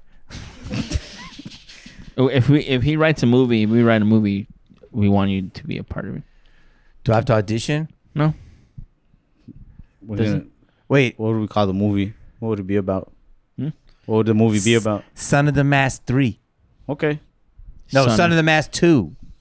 No, 3. Wait, you told me at the restaurant, he goes, we're writing a movie. I didn't say I was writing a movie. We've They're played, writing a we've movie. played around. And he like, said, would you do a part? And I said, for sure. He offered me a role at Coffee. "The fuck, Jaime." And now that you guys aren't really big fans, We are fans. No, We you're are not. fans, man. You're kicking it old school, man. thank you. You love that movie. We love that movie. See, that one worked. Hell yeah. Do you know why? I was in charge. Really? Yeah, but the movie came out and made $3. What? But it became huge on DVD and shit. Oh, that's good. But it didn't do good in the movie theaters. I wonder why that happens. What does that come down to? Like marketing? 4 things. I forget the 4th. Title. Release date. This is what the producer told me. Poster. And the last thing is hopefully it's a good movie. But you can get by on any combination of those. It have a bad movie, but if it has a good date and a good title and it could happen. When you say you were in charge of it, what does that mean? Like, Meaning that was I saw the script, then I developed it, made it better. Then I put in some of my money. Then I went and raised the rest of the money. Then I took it and no one wanted to make it. So then I took it to an independent studio and they agreed to do it. So I was one of the writers, producers, the actor, the whole thing. I was Nice. like, and I had to say in everything of it. I didn't control the marketing though. That movie was fucking hilarious. Yeah. Thank you. But you got see that one works. Mm-hmm. See, that's what. See, I got a little, sensitivo. But see, I like that you are honest. You don't like this movie, and you're gonna let me know. And then you like this movie, and you do let me know. Yeah. Also, you shouldn't take our opinions too heavily because I'm just telling you what I like and don't like. But I respect you. Okay. So if someone you respect tells you something, then it's like, damn, That does. Yeah, that could. I let that like if you were in Chappelle's, dressing room, Mm-hmm. and RZA said, that joke you do, about chicken hearts. I don't like that joke. I would be like, damn, RZA. Yeah, but if it was like a joke that you worked really hard on, Mm-hmm. and it was like kind of, Well, I'd be like, what didn't you like about it? And then he would tell me, and I'd be like, well, why don't you like that? Like, it's just not your style. And then, he'd tell me, and then I'd get to know RZA more, and then we'd probably be like really good friends, and then we'd make hip hop together. yeah. So that's what we did. I got to know you more, dude. And now we're gonna make. Now we're gonna make a movie. We're gonna make a movie. Grandson of Mask. Abuelita Mask. Abuelita mask. No, man. But no, Kickin old school. Like, I had the DVD. I remember. me and my cousin still watch the clip from Malibu's Most Wanted when you guys are in the shootout. Yes. And was it you? You stand on top of the car? Yes. Yeah. And I said, King Kong ain't got nothing on me. You said, hold on, no, you said something, you said, we ain't got no good. Or what did he say? No, he says, Terry Crews says, we can't. They too strapped. And I say, we can't. They too strapped. We can't. They too strapped. Because he was all. My cousin will send me that clip randomly. Like, he'll just screen record and then cut out that part. But Really? that's how, he quotes that part a lot. And my cousin is like thug as hell. My cousin, he's like, he spent his 20s in and out of jail. Or most of them. He's 30 now. And he's good. But, Yeah. yeah, I don't know. That was just funny seeing him laugh at that. That was a funny ass part. He liked that. But he does that a lot. He impersonates you, impersonating Terry Crews. Yeah. But my cousin does it more like this. He goes, we can't. They too strapped. Carlos. Oh yeah. What was the other one? You mixed the GameCube and Dreamcast. Yeah. So it was a game. No, it was Dream. I said it was a Dreamcube. No, it was GameCube. Dreamcube. Now you sound old. Now you're like, it was the It was a game. It was a thing, GameCube and a Dreamcast. And I said, and he said it was a Dreamcast, a GameCube. Gamecast. Yeah, Gamecast. And he said, yeah, because he couldn't afford the other one. That's a big one that people quote. People quote that one. Yeah, Do people come up to you and rap a lot? Do they go chapstick or traffic? all the time.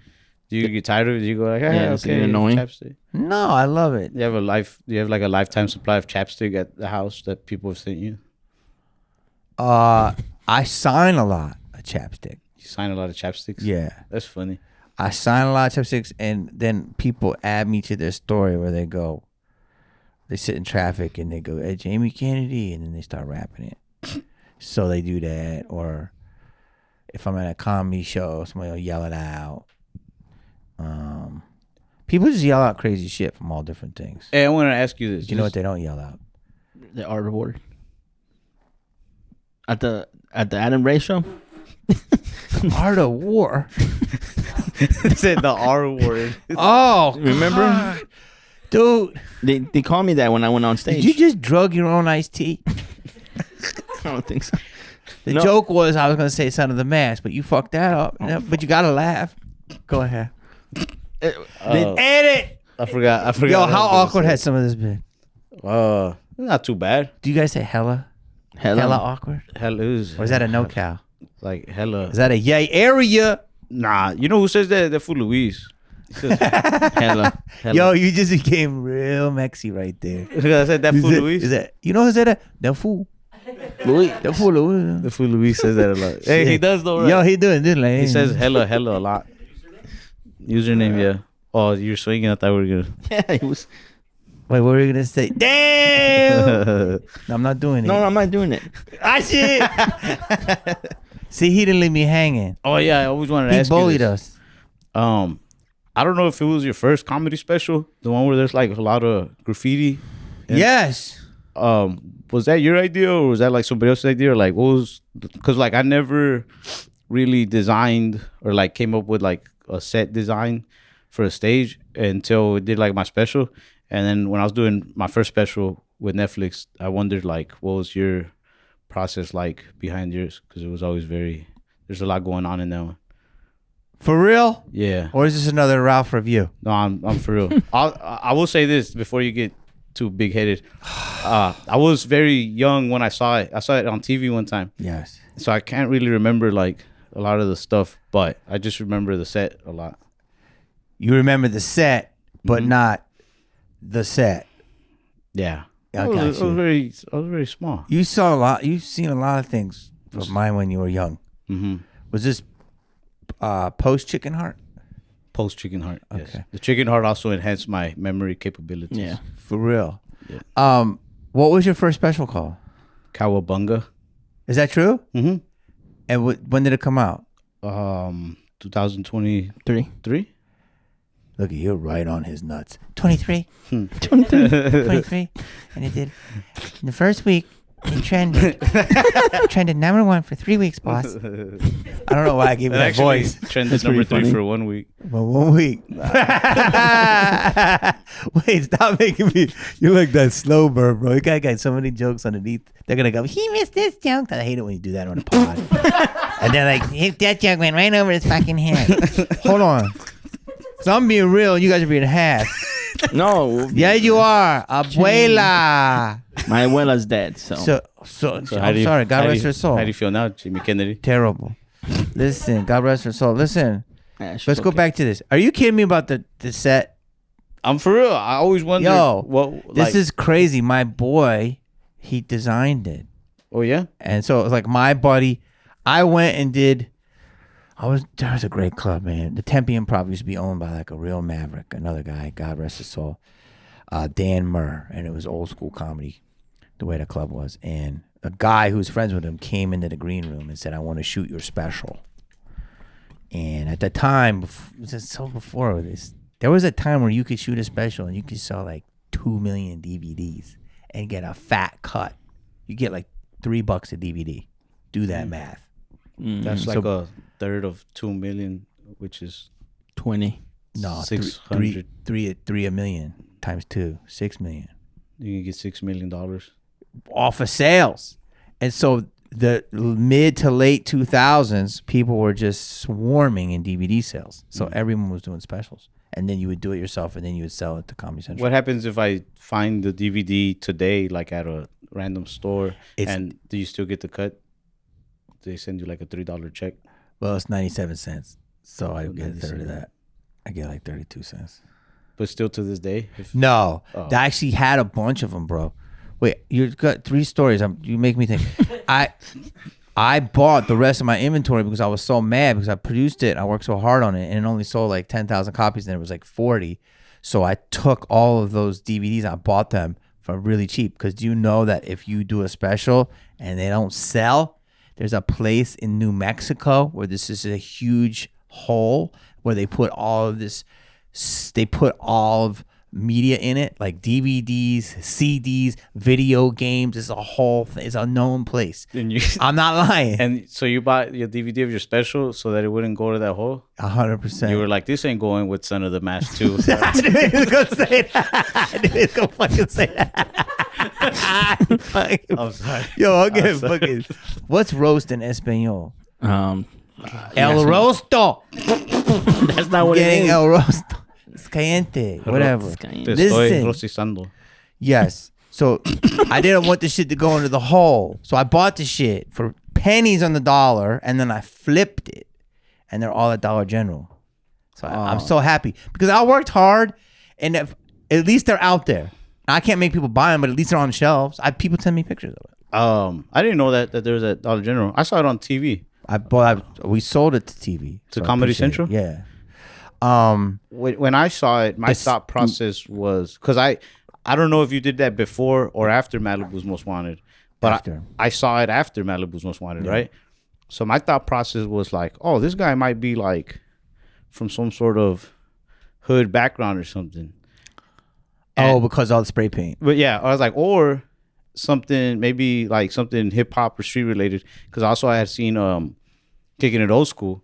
So I was just like, this has to be like some sort of like theme in his life. Like, Yeah, there's hip hop, there's rap. I love hip hop. I love rap. I came from outside of Philly, like the suburbs, but I was, I had a lot of the influence of the city. So I would say there was like this main street called 69th Street. I grew up on more the suburban. nice. Oh yeah. That's funny. That's funny because I never really think of it like that. But you're right. And His mind went straight through that. I was on the suburban side, and then Will Smith was on the hood side. He grew up legit in the hood. Oh yeah. Yeah, like people think like, oh, he's happy-go-lucky. Like Will Smith, like legitimately grew up in the hood. Like he's much more gangster than he portrays. So like Kickin' It Old School was kind of like how you like. I was like real kind of like from you. I love rap. I was raised. I mean, I don't know if you know any of these bands like Houdini, EPMD. I know EPMD. Big Daddy Kane, LL, Beastie LL. Boys, Flavor Flav, damn my brain to post 50. Fight the Power, Public Enemy. All those groups. It was just New York. There was no other cities that had hip hop, and Philly a little bit. So that, and I love breakdancing. So that influenced me as a young white kid, because you used the word white. So that's what I loved, and that was always the cool shit. So I guess when I did that set, my buddy who designed it, like my Jaime, I had a Jaime, and he made it kind of cool. And there's still little messages in there, like the grade school I went to is painted in there, and like a little building that looked like a building that we grew up with and stuff. So I'm glad that my comedy show made you enjoy the set decoration. I waited about 18 years to ask you this question. And I'm glad I got to ask you. Wow. Oh, because it's a chicken heart. It's a long time. Well, I didn't wait. I didn't like see it and be like, I hope I get to ask him one day. About the background of his comedy special. But I just always had that like wondering, like, I wonder if he was like, this is how I want it, or if somebody was like, these are ideas we have. They did do that, and then I did like go, oh, that's cool, you should do it. But wait, did you? I don't know. You have to stand out. I think the jokes probably should just be funny. That's all you need. But did you do a big set or no? I just wanted, so like the first thing that I was like, it has to have this floor. I wanted checkerboard flooring because I've been cutting hair since I was 13, and I worked in a barbershop for a while. Is that real? Yeah. It's real. So That's crazy. old school barbershops have checkerboard floors. Yes, they do. So I wanted the checkerboard flooring to like, what do they call it? Like pay homage to like barbershops in general. Yeah. The barbershop I worked at didn't even have those, but I feel like that was by way of representing like barbershops. And then I wanted a red curtain because I don't know, that the red curtain just seemed very like showy, like this is a show, this is a grand show. And it also reminded me of like Super Mario 64. Yeah. And also, I don't remember what comedian I saw. It might have been Dave Chappelle or something. When you go to his show, they turn the lights red. And there's some like psychological thing behind it. Like when they do that, like you calm down without really knowing. Like it's easier to keep people like chill. So I didn't want anybody like heckling me and shit. So I was like, yo, if that's true, then like the red curtains will kind of help with that. So that was just it, like red curtain and checkerboard floor. But I didn't know this, but apparently checkerboard flooring is associated a lot with like the devil and like demonic shit. I'm so glad you brought that up. So then with like the red and then the checkerboard, people were like, well, it's official. He's Illuminati now. Like he sold his soul. So I was like, what the fuck? I was going to bring that up, but I didn't know if you knew that. Nah, I didn't know that until after. And I started reading the comments when I started like uploading clips. Wait, first of all, everything's connected. My latest video I did is called "The Matrix is Real." What did I ask you about today? Stay focused. Don't say anything until I tell you. Remember what I asked you today. Think about what just happened. Okay. Why you have to look at your phone? I'm not looking at the phone. He is. What did I ask you today? I'm gambling. Oh. I said, I need a haircut. Mm. And I said, you have somebody? He goes, yeah, I got a barber. Ivan. That's crazy. So then you bring that up. You didn't tell him I want a haircut. No, he did. And I said, did you ask Ivan if he could get him, though, because Ivan works by appointment only. And he gets really busy. But I also said, did you ask Ivan, does he know who Jamie Kennedy is? Because he might want to move somebody for Jamie Kennedy. Did you say son of the mask wants a cut? Listen, so then you said that. So I just thought that was weird, but he already brought it up to you. So that's crazy that you work at barber. But dude, so that's so funny you say that. So what happens when you did the checkerboard? I didn't encourage you to do the satanic thing. You did it on your own, right? I didn't. What are you talking about? Well, you said you looked at my set and then did a set, but I didn't do your set. No, when I was doing my set, it made me wonder how. My set wasn't red. Well, I didn't say checkerboards. it was red. I didn't say I copied your set. I just said it made me wonder what was your set design process like. Like, did you have it in mind? Like, this is what I want. No. Or what, did people bring you ideas? They brought me ideas. Yeah. Now let's go back to your set. Okay. You did it. Do you know what the checkerboard means? How do you feel that they said that about you? It makes me mad every time people say that. For real? Yeah, because I like struggled and sacrificed so many. Well, don't say sacrifice. Well, not literally sacrifice, but like I struggled about chicken hearts for a long time to make comedy work. Like I spent a good 8 years of my life. Do you know Santeria? Santa Muerte? You know Santeria. I don't practice Santeria. Yeah, you know what that is? It's like witchcraft, right? Yeah. Yeah. That's not you. No. Okay. Nah, it makes me mad when Do you know people what say they that. do in Santeria? Mm-mm. Chicken hearts. Nah. For real. Sir. 100% look at your boy. This whole thing is Kiki. Listen, do you know what the checkerboard means? I'm so glad you brought that up. See, this is how I know we're evolving. As people? Well, because I talk about this shit and people think I'm crazy, but they think I'm less crazy now. maybe. Like, do you think, and I'm going to go back to what you said. Tell me if we're saying too much. When you watch music stars, you see more Satan images than ever. Yeah, for sure. For real, right? Yeah. And people go, oh, you're satanic panic. And that's a thing from the 70s. Like people. But what I'm saying is when I came up, a band that was like, that was like a metal band. That was their MO. I'm saying when I see pop stars flip into some weird shit, that's new. I've never seen. If you were a pop star, you're always a pop star. You weren't like horns and blood. Yeah. So you see it too. Yeah. Okay. I'm not crazy. Number Yeah. 2. You know what the checkerboard means? What does it mean? I'm asking you though. Do you? No, I know? don't. I really don't. Okay. I'm going to try to keep it simple so hopefully you don't get bored. The black and the white represent the duality of man, good and evil. And the checkerboard is your choices. Ooh. And so if you want something from Jaime, right, and you want to his car, you have the ability to ask him, say, can I use your car? And hopefully he'll say yes. If he doesn't, whatever means you need to do to get his car is okay in your belief system because that's what you believe. And the black and white represents the duality of man with no judgments. Ooh, that's scary. Do you know what I'm saying? So that means however you're going to get his car, you can get it. Mm-hmm. Good or bad. And that's why the checkerboard, they say, represents Illuminati. It's like the theory of entropy. Kind of. What's that? Entropy? Something you're about to say is going to make me want to punch you. No. It's legit. Look it up. Entropy? Entropy. Like the theory of entropy. What does that Like, word mean? please Is it the- explain this Overall, like, I don't know if this is going to make sense, but you're not going to punch. It's real, man. All right, I'm waiting for you to explain it. Let me explain it, man. The theory of entropy is like the descendants of like time and chaos. Yo, you just came deep with that one. What is it? What does all that even mean? Like, kind of like it's still like disorder and like mass order disorder, right?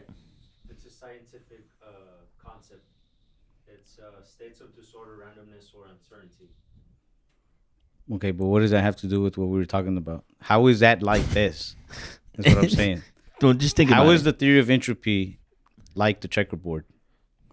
Or like The Illuminati? duality of man. Okay, Just it and the makes theory- sense. It's like the duality of man. It relates to that. All right. Yeah. How? Because it's unstoppable. It's inevitable, like Daniel said. Inevitable. Inevitable. It's inevitable. See, there's words I can't say. No, I know. We're gonna make a movie about Jaime. We're gonna call it the theory of inevitable. Inevitable. He's making fun of me. You see, He made fun of me earlier. this guy. That's what he does. He's on top. Anyway, I do get mad when people say that I sold my soul because But you didn't. I didn't go out to clubs. I didn't go out with girls. I didn't go to my brother and sister's birthday parties who were smaller than me and asked me to go. I didn't go to my own relatives' birthday parties. I didn't have a social life. I didn't have health insurance as a diabetic man, young man. I didn't have a job that could pay me regularly because I stayed cutting hair so that I could have flexible hours because I chased comedy that much. Like I spent every night doing this. And even when COVID was here, I got COVID 3 times because I went to every possible show that I could during COVID times. Like I put so much into this. And when it finally worked out, people would be like, oh, we sold this soul. And he's like, motherfucker. He didn't. Wow. But wait, when you blew up right away? What do you mean right away? I've been doing it like 8 years by then. No, but when you first got noticed, did you start selling a lot more tickets right away? Yeah, Like things one of move your- fast. When your clips? Things went fast, yeah. Well, that's how it works in the Illuminati. The first clip goes, and then the next thing you know, you're playing in Houston Arena. I guess so. I never played in an arena or a theater in Houston. But are you really annoyed that people think that you're in the Illuminati? Do people really still think you're in the Illuminati? When people say it seriously, yeah. Like when people say it joking around, I don't give a shit. But when people like really think it, this dude actually ended up being like really cool. Like I like this guy, but not a mutual friend, a friend of my buddies was like, my buddy really thinks you're in the Illuminati. Like he asked me, and that guy, I met him and like he's really cool. Like we talk now and stuff, you know. But it really bothered me that was like a real thought in his head. I don't even know that dude, and it bothered the shit out of me. Do you think the Illuminati's real? Sometimes I guess. Like I believe in like definitely there's a group of people who are like pulling strings that. So you believe in it? Yeah, but I don't know if they call themselves the Illuminati. Okay. Do you believe it's real? Okay, I already got your answer. Yes. 100%. Look at the guys behind the camera are so in. They're like, and you guys are both. He's not in at all, and you're half in. Well, it's like the more celebrities that I meet, the less I really believe in it. But what? You're not doing a good job proving that you're not in the Illuminati. Because you're like, whoa. This is what I get for talking shit about the movie. Yeah. God wins. God wins. Wait, but no. You what know are what? you fist bumping him for? You're betraying me, bro. Because sorry. Jaimito, No, it's Jaimito. okay. But wait, you worked hard and you're like, damn. Let me ask you this.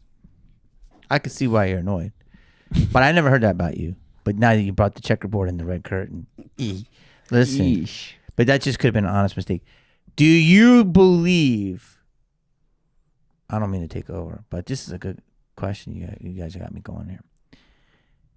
Do you ever believe that maybe somebody is In the Illuminati? in our business?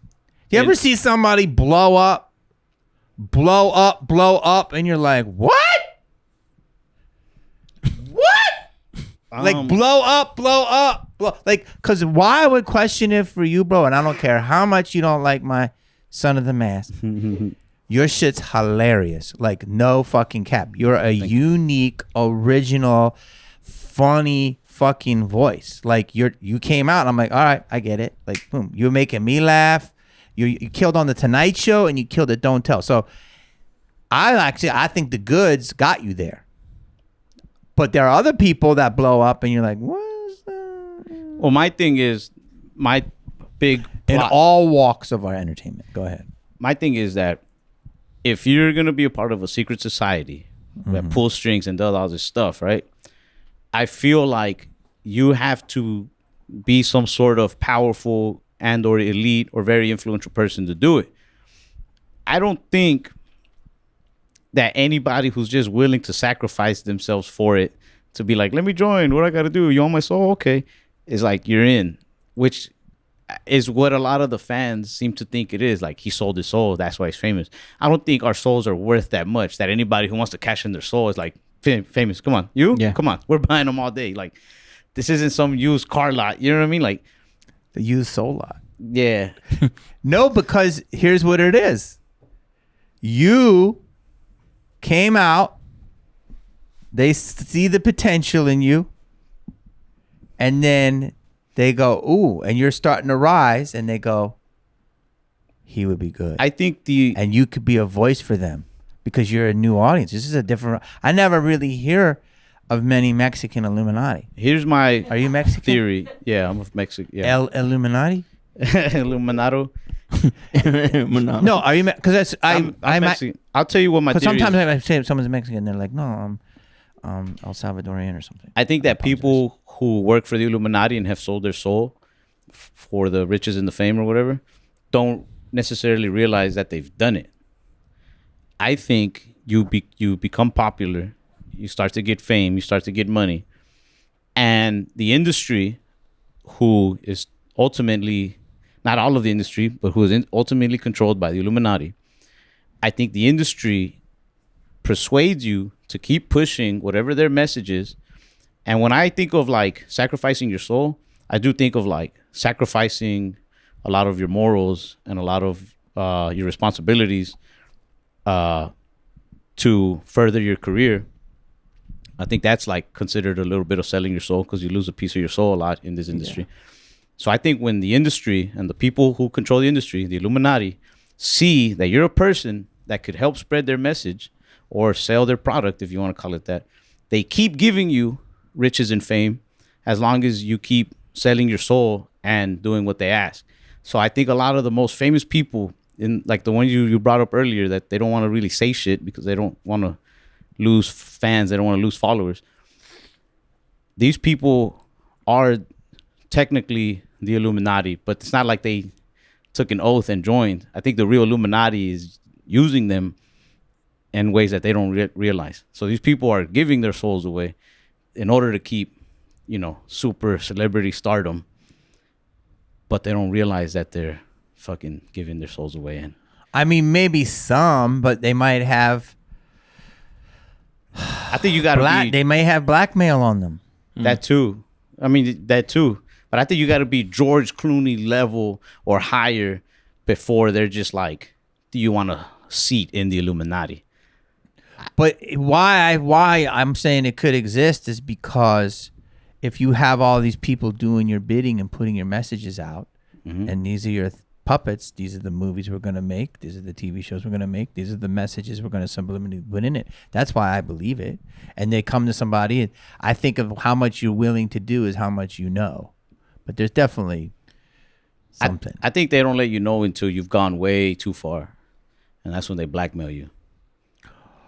Like Diddy. Or they blackmail you. You didn't realize you're being blackmailed, and then you got to keep going. Yeah, something like that. But I don't think you know what you're doing until it's too late. So you're saying you had no idea about your set design. I had no idea. And now you didn't know. And now you're like, damn, they just tricked me into the Illuminati. So Let me tell you guys something. If I was in the Illuminati, I'd be doing this podcast with Michael Mann and somebody more famous than Jaime. That hurt. Which Jaime? More famous than this Jaime. Oh, okay. More famous Jaimes. Was that diss of both of us? I think so. I didn't know that people really thought that about you. That I was. I always heard that you were just really funny. I never heard that you were. I think it's crazy that people say that like he sold his soul, and then They go hard, dude. This is definitely chapped your ass. I just wish that people. You've gotten a little annoyed by this. Well, yeah, because like when people say that, it's like This they is don't his- even know that my dad wakes me up mad because I don't like take out the trash and stuff. You know. Yeah, you're a regular guy. Yeah, I try to be. You're not even trying to be. He told me you just love where you live. Nobody messes with you. You got the great spot. And you're smart because you're just going to build that spot out more and make it your stuff. And then if you buy a big spot somewhere, that's what you're going to do. Yeah. So you're chilling, but you're just regularly living your life and you just happen to be blowing up. I think you work for the Illuminati and they want to know what I know and they want to. A reverse psyop? Yeah. And they want to control the narrative so that you were here directed to tell me which way to take this conversation. Do you watch my pod? Mm-mm. Bro, I've been slowly talking about this stuff. I'm going to check it out. I don't watch a lot of pods though. Like I don't really watch podcasts. I know. I don't probably really watch them should. either. I just do my own thing. Yeah. But all I'm saying is the fact that I asked you that one question, I'm being 100 with you. Well, I'm being 100 Don't with do you. it, don't be a bit right now. Okay. That the fact that you say you do see the demonic stuff is interesting. Do you see it too? Yeah. And you guys are young. Yo, it's wild because you're young and you guys are seeing it. And a lot of people don't want to admit it. You know what's crazy about your generation? Why your generation, not you two, they're so awkward. I'm awkward. So awkward. You guys aren't. You guys are chill. You guys are funny. You guys are working. You're doing half of this a bit. And I realize why it is. You grew up behind a screen. Mm-hmm. You grew up playing GTA. And what's crazy is when we started this off camera, these street takeovers. And this weekend you were at, not one, you were at a car show. That could have broke out into a street takeover. These street takeovers are in LA. I don't know, Beverly Center, La Cienega, and Beverly. And they'll have these. And you said something brilliant. You go, it's content. How you guys think that's content? Your generation thinks that's content. Oh, I said that as a joke, but also half I true. believe it. But it is content. No, I believe it. And my generation thinks it's a crime. It is crime. But it's It's crime. crazy. But it's more content than it is crime. I know. People will flash mob a 7-Eleven and rob it. And they'll live stream it. They'll Yeah. snitch on themselves. Yeah. But it seems like your generation is just used to that. You guys don't think that's weird. I think it's kind of idiotic. It's stupid. It is. Yeah. But you're not surprised. No, I lost respect for my generation like in the 9th grade. Why? Yeah. Do you see the stuff we like, the stuff we do? I grew up in it. I saw it firsthand. You know what I mean? I know what they like. I was born in it, molded by it. Yeah, we seen. I didn't see intellect till I was already a man. We used to wear rabbit tails, Who did that? swag. Oh, yeah. I didn't do that. I know we didn't do it. Yes, yeah, you did a little bit. I wrote a rap. We used to You not wore me. Toms. Fashion. Okay, Toms were different. I didn't sound. That doesn't sound gay, right? No. But like they used to wear rabbit tails as the keychains, like big rabbit tails. That sounded a little gay. Oh, foxtail. A foxtail? Yeah, it was like a Yeah, foxtail. Gay. It's not gay. Well, I didn't wear it, but that's what he means. You wore Toms. Toms are not gay. Tom man. shoes? Yeah, you remember those? I had 3 pairs. I wore Toms. That's gay. Or it's not Illuminati. You guys are Illuminati because you went to trends. No. Trends are Illuminati.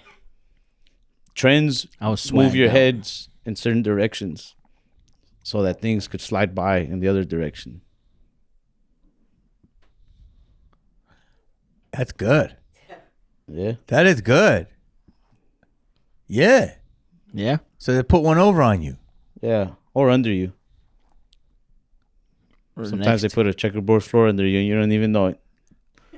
And a red curtain. That's another slogan get- on the FatFish podcast. Sometimes you get a checkerboard under you, you don't even know it. And everything's all right. We have a bunch of slogans. You guys had a lot. It's your 4th one. Listen. Checkerboard, I'll give you. Red curtain. Okay. I wanted people to shut up during my taping, man. But then the red light. I didn't put three. I didn't put a red light. Oh, okay. All right. So I just lit up the red curtain. Oh. Did you have anything else? Did you come out and say, I'd just like to thank everybody coming in the name of Beelzebub? Who's Beelzebub? Beelzebub. Beelzebub. That's the demonic guy or what? Yep. I know why he's a demon. He has a stupid name. Stupid name. That name would make me evil too. Hey, my name's Beelzebub. Ha! I'd be like, okay, if you're gonna burn in hell. I hope you don't put that in the pot. No. You can take that up? All right. Nah, God will protect me. Or he won't. Either way, you gotta just say stuff, you know? Like when you meet people, it's gonna go how it's gonna go. It's gonna, yeah. All you could do is be yourself until you die. I was myself.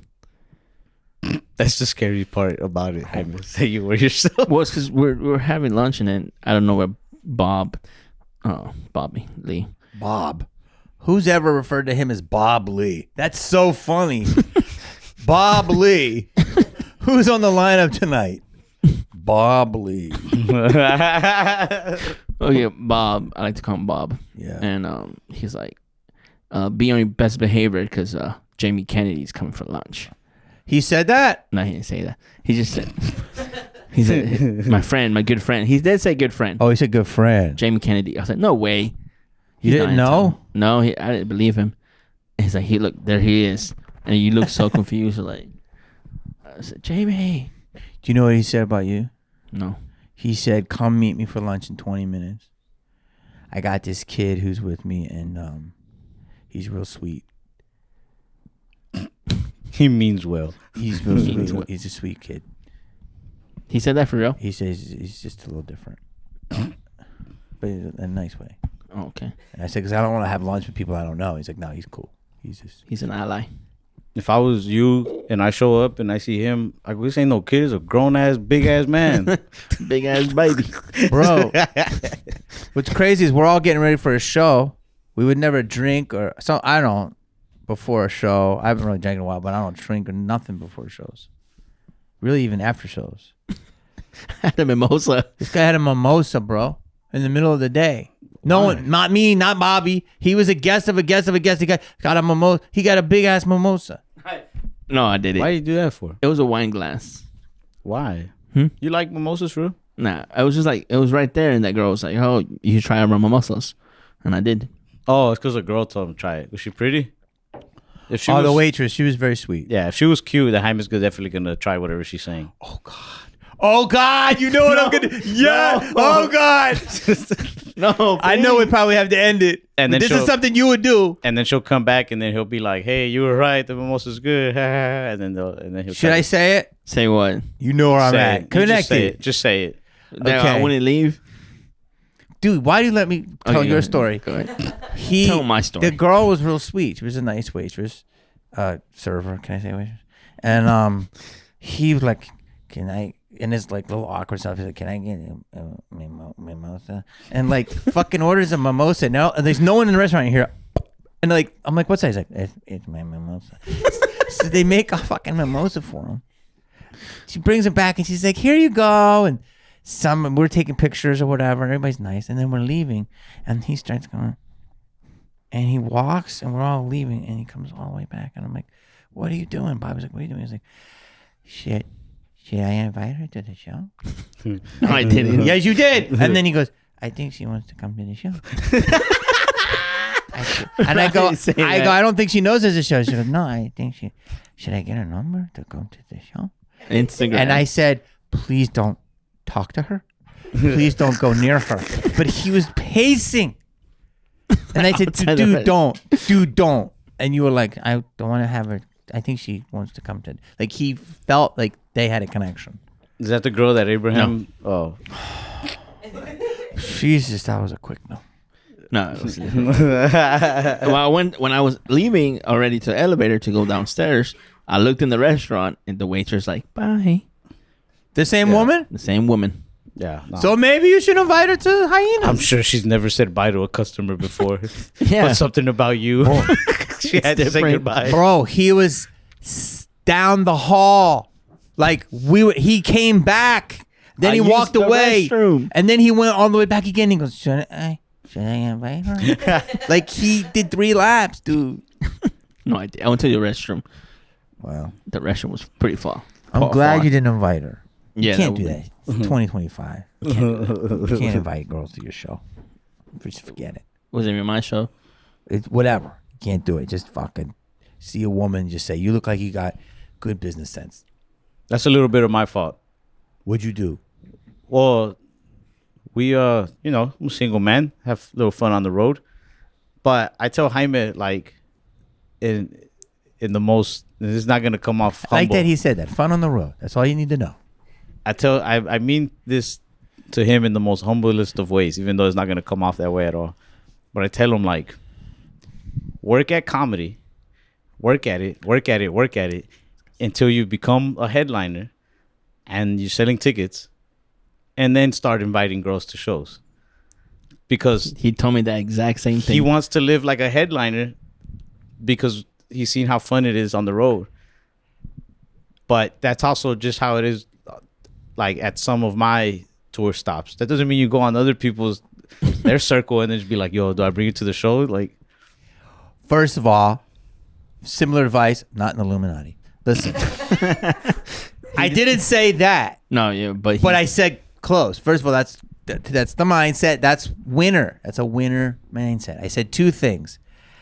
I said, don't be scared to not use your whole body and your voice and get physical. Because I know you're low key right now and that's like your MO. But like as a comic, I'll go crazy. And, like some people are like, they call them act outs. on your special, you were kind of like dancing around and stuff. Yeah. I'll do whatever I can to get a laugh. But some purists are like, just tell a joke, right? But obviously I could watch somebody just do killer jokes all night. And that's funny too. But I said, just don't be scared to be big, which is not bad advice, right? And then the other thing I said is, don't worry about all the other bullshit. Just be funny and get good, and everything else will follow. But get good. Focus on that. That's what he did. And all this other stuff, like I said, if he wanted it for the lifestyle, you would be right now living in a penthouse in LA. Yeah. But you're not. Now, you have on the road, you have fun, but you're living in Texas. Yeah. It's off the grid. So you're about this life. So be funny. but don't even invite women to the show. Be hilarious. You're a unique guy. Put your clips up. That shit will come. What did Tony Montana say? Be funny. He said that. Yeah. They said, in this country, you gotta be funny. Then when you get funny, you get 10 minutes. Yes, exactly. When you get 10 minutes, you get 15. That's exactly what he said. Then when you get an hour, you got a special. Then you get the money. Yes. And then you get Illuminati. exactly. Who put this together? I did. Me. That's who. I love that we all said, who I trust. Who I trust. Hey, fuck you, man! Who put this thing together? Me. That's who. Fuck you. Come back here. Give me a kiss, baby. Hey, come here. Come on. Come on. Fuck you. Why you talk salsa? Salsa know nothing. We're gonna eat that salsa for breakfast. See this? This is a bonding of generations. That's a good movie. That is a really good movie. that's a great Directed by movie. Brian De Palma. Yes. It was? Yeah. Do what good. All the other shit will come. You like cocaine? No. I wouldn't recommend it. But But get good at comedy. And I took your advice.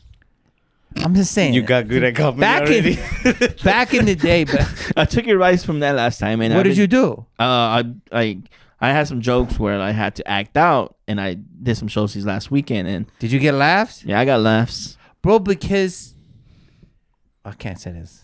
Can I say this? You say whatever you want, and if you want to cut it out later, just remind Because you're me. not, but you're a little hefty. Everybody loves fat funny, but I don't think you're really fat. Thank you. But you know what I'm saying? That was like a thing I was kind I of. think you're the perfect amount of fat. Yeah, I'm losing fat. fat funny, but you're not fat. But I'm saying is, don't be scared to be. That's our job, to be laughed at. People always want to be. I don't like it when comics try to be too cool. You know what I'm saying? Like, you're low key in your demeanor, but you say a lot of self depreciating jokes. And that's what we do, because even though you're out there making more money than the average person, and you're out there and you're looking at them, you humble yourself to the crowd, and that's how you get them, and then slowly you get them on your side. That's my opinion. I think so. Yeah, I like your opinion. I like stuff you say. You just don't like stuff I make. You weren't in charge of that one thing that I didn't like. So Thank you. you know. You really fucking con me. You said your generation, because the generation likes it. You told- said you grew up watching it. I wouldn't have brought it up. Oh, but you did tell me that somebody did tell you that. Lots of people. But I'm not a lot of people. No, but you said it at the fucking Coffee table. after you had a mimosa. You were like, I just want to say again, these people could very well be telling you the truth. or they could be special. Or they just could be wanting to kiss your ass, bro. You're Jamie Kennedy, you know? You know what though? Yeah, I know what you're saying. They're like, I bet he's tired of hearing about Malibu. He wants to hear this. Hey, I love Son of Mask. You're totally right. But I will say I did a whole pod about Sycophants versus Superfans. What is that? What's that? Because I can see where you're at right now, where you're in your come up game. There is a difference between a sycophant. You can have people around you that support you and love you, and they're called superfans. And a sycophant is somebody that, if you're like doing a bunch of heroin every day, and it's fucking your career up, but every day you give Jaime $2,000, and you go, "Hey Jaime, is this heroin bad for me?" And you're like, "No, life is great. You're doing great." If he takes something from you for his ill-gotten gains, that's a sycophant. But if he just gives you compliments and he says, "Great stat, and you killed it," that's just a super fan. We want the super fan. Make sense? But a lot of people say, "Oh, if somebody gives you a compliment, there's a sycophant," but they're not. They're sucking your ass. I just think we need more positivity in this crazy world. Sometimes at my shows, because I never used to drink before shows. Do you do it now? Well, I haven't done a show like in over a month, but the last few shows, I was already drinking too much. Don't do it. And people would want to send me a beer, and I did this twice, and then I learned my lesson. It took me 2 times to learn my lesson. They send me a beer, and somebody would be like, "Chug," and then everybody would be like, "Chug, chug, chug." So then I would chug it. But then when you finish that beer, they send you another one, and there's no end to it. They're gonna see how far you can go sometimes. Yeah. The people who want to see how far you can go, I'm just like, what are you doing? You trying to kill me? Yeah. Like, don't you just want to see the jokes? But with each beer, I could see less and less people in the audience chant, chug. And it became just a few people. You know what I mean? Yeah. But yeah, after that, I was just like, all right, I'm not chugging beers on stage ever again. Never drink before a show, my opinion. Don't drink during a show, because everything you just said is correct. Plus, also, it's like you don't need it. Yeah, I would fuck up once I start getting drunk. Yeah. It's funny that they did that to you, because you don't seem like, you're not like the party comic. You're a very smart, measured man who goes up there, has his jokes, and you just take your time and you just sell them. No, I've had shows where I don't even do material. Of course, but you're not out there like fucking going crazy party guy. At least I've never seen that. Is that true? You ain't been to a Ralph Barbosa show, baby. Is that true? Okay. It's true. It's true depending what show you go to. All right, I'm going to come out. What city? On the clips, you're very put together. Yeah. But it also just came from, like, I got tired of doing so many shows back to back. So you just went crazy. Well, yeah, I just started getting bored, so I just started going out there and just, like, fucking around with people and, like, doing whatever the fuck. I love that when I do that. But can you charge a lot for a ticket when you do that? Yeah, that's another thing. But I just felt like I needed a break. Yeah. Which is why I took the break. Yeah. And do I feel ready to go back to stand-up? Not really, but a little bit. I am, like, thinking of jokes again. And that's just, like, tormenting. Like, that's like such a weird way to live, is where, like, the last 9 years, every day, I'm just trying to think of, like, bits.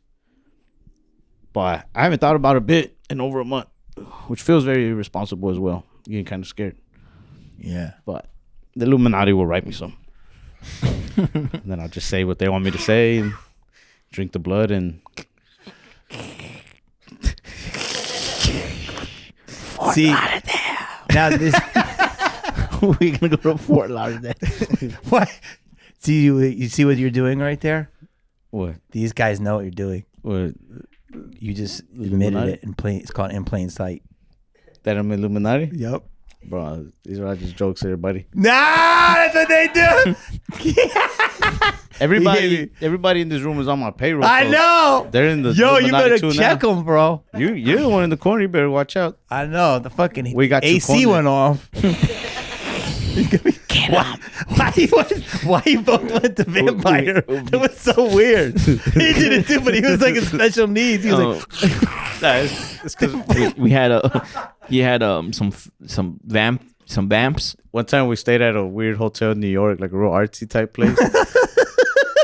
The entrance of the hotel was in an alley, like on the Lower East Side, and there was like all these vamp dudes outside. oh, vampire culture. Yeah, they were like all wearing black. They're just like. But we just were imagining like, what if they were there because they were my fans, and then I was there. Like, what if I had a big vampire fan base? You might. So we just thought it was funny, like, because our next show was in Florida. Fort Lauderdale. It wasn't in Fort Lauderdale. It was in Miami. Miami. But you know how you get people at shows and they're like, oh, we drove in from like, 2 hours away.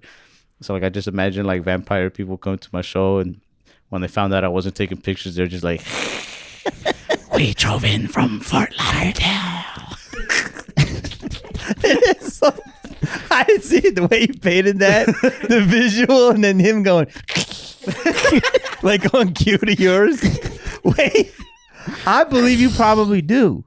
What, that vampire? Yeah. Maybe. Yeah. Do you tell me this? Because have you seen Dusk Till Dawn? Yeah. Bro, are you Mexicano? Or Mexican. Are you Texicano? This is made by Mexican. a Texas Mexican legend. You got to go see fucking Dusk Till Dawn, bro.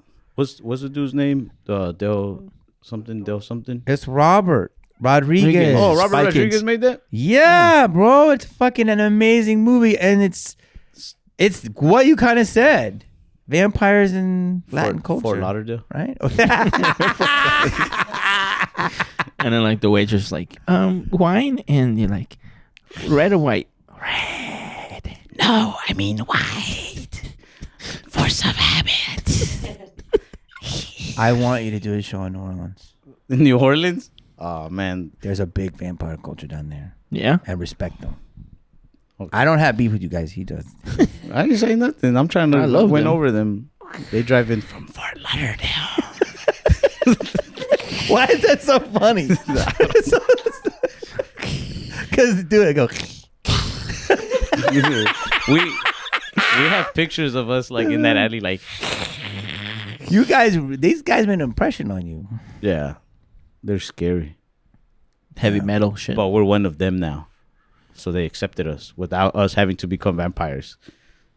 You know what I mean? It's like when Tom Cruise went and became a samurai, even though he wasn't Japanese. Yeah. Yeah, we're like that, but with vampires. I'm Tom Cruise. We listen to heavy metal. But also smooth jazz.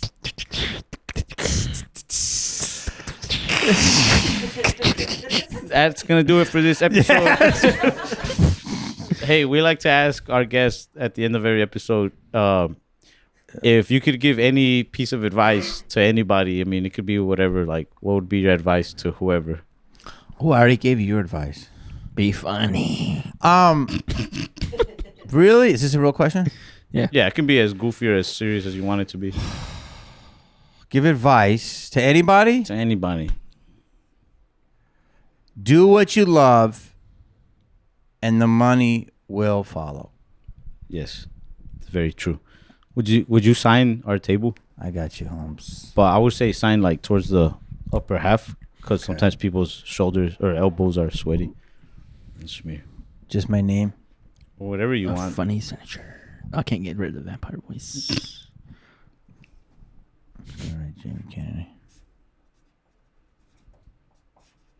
If I write a vampire movie, can you come and be part of it? Jaime's not gonna write a movie, but gonna write can a- you say yes so that he'll feel better? Yes. Okay, I'll have a part for you. Right. You're gonna be the the host guy who works at the vampire restaurant, but he's not a vampire. But every day is an adventure for him, you know. He's like, what's going on in this place? Like he doesn't know that it's owned by vampires and that it has a big vampire customer base. So you gotta give it a vampire impression. What is that? SOTM? What does that mean?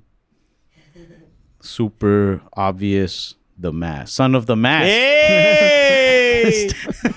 Go easy on it though. When other comics come in, All right, I got you. just be like, "Oh, that's a special landing. It's a onomatopoeia." When they, I'm be like, you don't fucking know. The fuck, bro? He cannot go, bro. All right, everybody. Do you want to promote anything?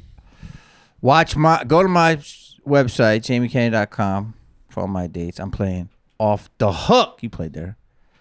Mm-mm. Naples, you never played it? Mm-mm. You probably got too big. Jamie Kennedy's in Naples, everybody. Off the Hook Comedy Club. Also, my podcast, Hate to Break It to You. Hate to break it to you. You want to do it? Yeah, I would love to. Well, we'll go deep, though. Okay. Bigfoot. When are you in L.A.? Almost never. I know. But Do I have to have both of you? Not that I wouldn't have you both. that would be cool, but it's up to you. If you feel more comfortable, I'll have both of you. It's up to him. But I like to focus on a good conversation. Okay. You heard it here. I Hate to Break It to You. It comes out every week. And other than that, just go to my website. Hell yeah. Yeah. Appreciate And you. as always, you want to see me and Jaime on the road? We're on the road with Renee Vaca throughout the summer. Oh, you and Renee. Yes, sir. It's my boy right there. Hell yeah. Love you, Renee. Tickets at barbosacomedy.com. Tons of stops. Big venues. HEB. HEB, Austin. I don't know when this releases, but we got Toppenish, Tacoma, Portland, Houston, Austin, Spokane, and so many more. Many more. Hey, you know who should have? Oh, before we end this, this is funny. You might know him, but the original voice of the Disney Channel, like through the breaks, the voice, like next up, That's So Raven. You remember that? It's not implanted in your head. I guess so, but I don't know why Jamie Kennedy would find that funny. You don't find that funny? It's because I can't let you have Friday off. I just don't know why you were just like, you know who we should have? Like, and then you look at Jamie, you're like, you probably find this funny. You're like you fucking random Ralph, dude. You're just like, it'd be great right now. Some cheese. He's like a little, like a cat came through the pod room. Ralph on shuffle. The life. Why am I giving you the accent? It'd be funny right now. You know what would be funny right now? Nah, do the other Jaime voice when he was gonna ask the girl. Do you think I should invite her I don't to whisper the like show? that. No, should you invite her to the show? I don't walk like that. My number. I give her the number, right? Should I give her I give her the number. No. Bro, you put a wrinkled shirt on Dude. him. I would have thought it was you. Bro, you were fucking scaring me. Jamie Kennedy, everybody. Love you guys. Peace.